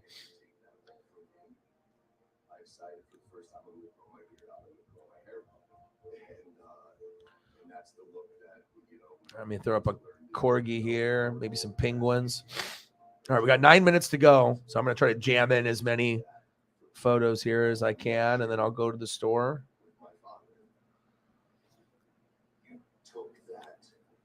Took Paisley to go get her nails trimmed, and I washed her, and I got a photo. So my thing is I always will take a photo moving forward with her in the car as soon as we leave, and to see her reaction and whatnot. And I've done 2 so far. So I usually try to take her every 2 weeks to 3 weeks. I usually don't try to go like a month, but it's usually like maybe 3 weeks, is the right amount. But you can they're so much softer. They smell so good. And I know she just feels clean, and I love being able to, just take care of her. It's like I've never felt the love like this in my entire life. I know some people have children, some people have cats, some people have dogs or other pets, but it's like when you have a connection to any level that's that deep, it's just really hard for me. It's like my love keeps growing for her every day, and I can't even imagine my life without her. She really did save me, and that's going to help me stay relatively in shape, even though I have been eating like crap. I just love food, but at least I'm, being dedicated, and I'm walking an hour to 2 hours a day. Most people don't do that. So at least I'm doing that because I know she needs it, and I know I need it too. So, and I get a chance to listen to music and just spend time with her. So.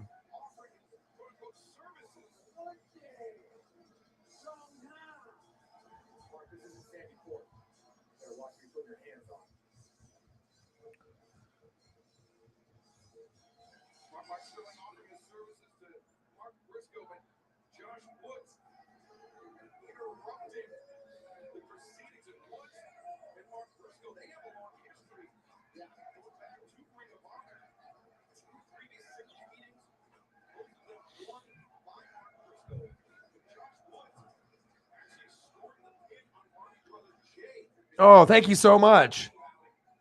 Oh, I didn't think that. Thank you so much.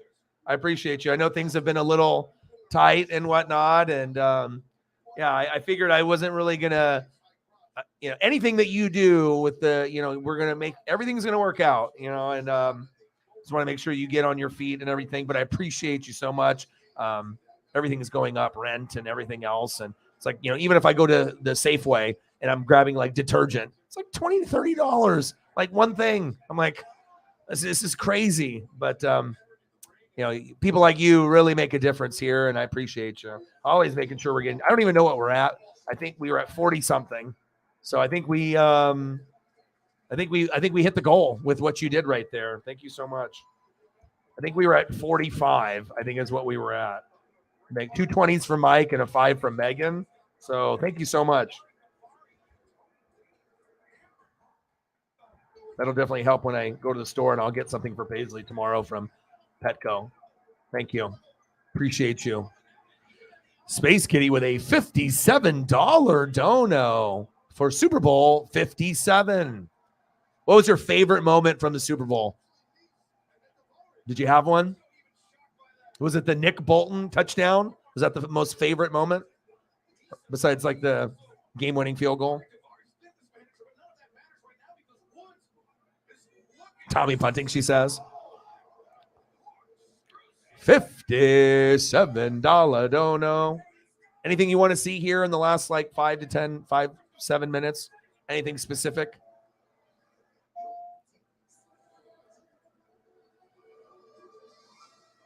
Oh, they do.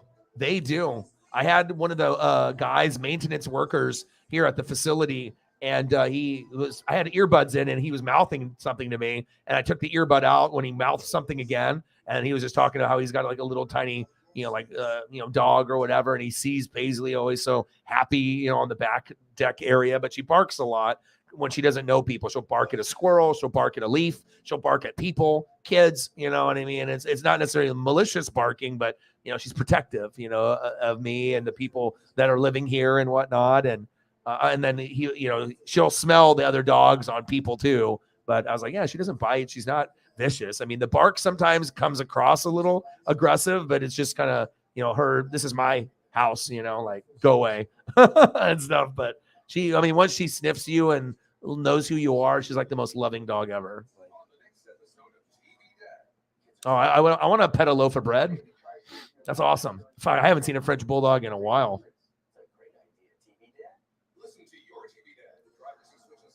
I think things will. Everything, it's about attitude. It's all about attitude. And if you talk, positively to yourself, we all go through ups and downs, but the way that you talk about yourself, into the mirror, just like talking to yourself, not as like a crazy person, but the more positive stuff that you say about yourself, I'm going to do this, and you stay focused, you stay to a routine, and you're a good person on top of that. You're always, trying to look out for other people other than yourself, empath and, kind of like myself and a few other people on the channel, but just having that compassion. I mean, special things happen to special people. You know what I mean? You get these special opportunities. You just have to be aware, and then you act, and then you have special memories too. Like, I mean, I'm really happy for you. And I will be honest, when you went to the Super Bowl, I was like, oh, it would be like really crushing for you to like go spend the money and then just see them get crushed. So I was really hoping that the game would be close, or maybe you guys would win. And for you, I mean, obviously you just being a part of a Super Bowl is one thing, but I mean, no one wants to go to the Super Bowl and fucking lose. I mean, you want to go there and win. So I'm really happy that you, out of all people, out of all the fans, you're probably one of the only people, out of many, many channels, that actually went, and you got to experience something that most people will only dream about. So pretty sweet. Yes. Thank you so much. I appreciate you. The Sky Moore touchdown. Yeah. And they ran the exact same play to the other side, and that's the Andy Reid and Bieniemy, and they can do the ring around the rosy, misdirection. But like I said, it was crazy because on the channel, I called those too. I was like, if I'm trying to be Bieniemy or Andy Reid, and I was looking at all the pictures that I have of the Chiefs players, I was like, where I would go is Kadarius Toney and Sky Moore, because those guys are like 6th or 7th on the depth chart with everyone else. So that's where I would go, because if you want to be able to do a play, and as soon as Kadarius Toney went down to the bottom of the screen, I was like, that's unusual. I was like, they're going to go to him, and he's going to score. And then he did. And then they did the Sky Moore play, and the Kadarius Toney run back was pretty electric too. I can throw up a Sky Moore photo here.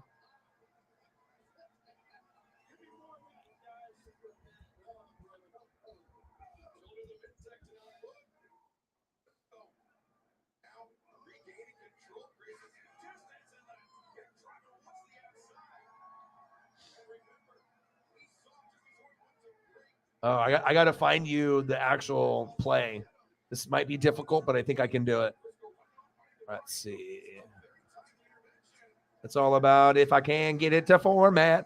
Oh, your boy works quick. Let's go. And I love the jersey with the patch. I feel like the patch for that jersey is very clean. That's one of the cleanest. Some people don't like too many patches, but you already got like the one that's in the AFC, like you already got the one that's always on there. But then I thought the logo, I mean, it's a very, very clean looking combo.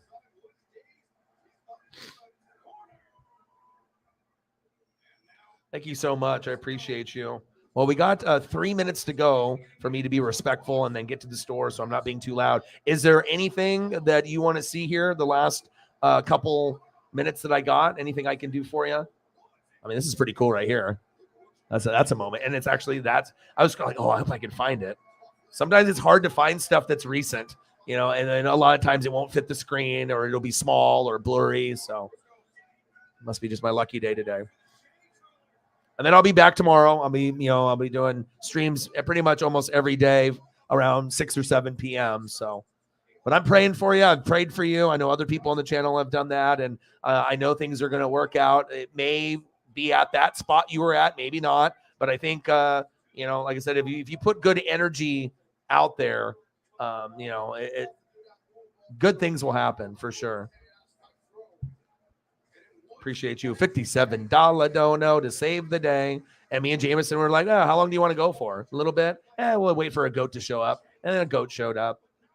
And you had a busy day. And I already knew you were going to be at the parade. I was just waiting for you. Or I figured you and Rachel would go or you'd meet up and stuff. So that's cool that you got to be able to have that memory with her. And I know you guys appreciate the Chiefs more than most people. So very, very cool. I saw Rachel's thing on Twitter or whatever. So I was like, ooh, okay.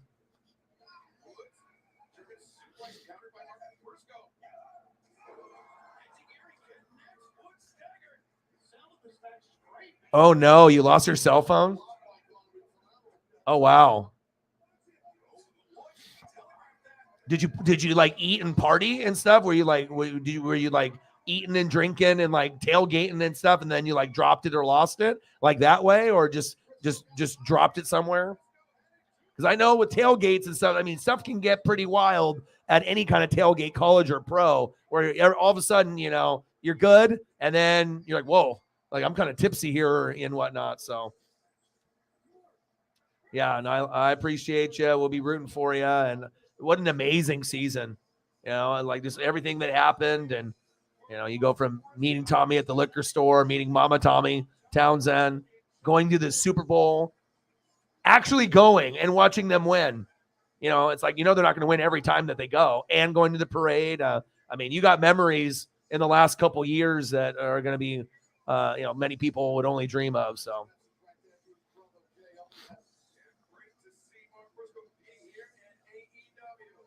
Oh no, you left your phone in the Uber driver's car on the way. Did you ever get it back, or was it gone? That can be stressful. I remember on my birthday, I lost my phone, but I was like smoking pre-rolls and drinking margaritas and stuff. And we went to a Mexican restaurant and then went to the arcade, and I set it on top of the machine to trade my bills in for coins.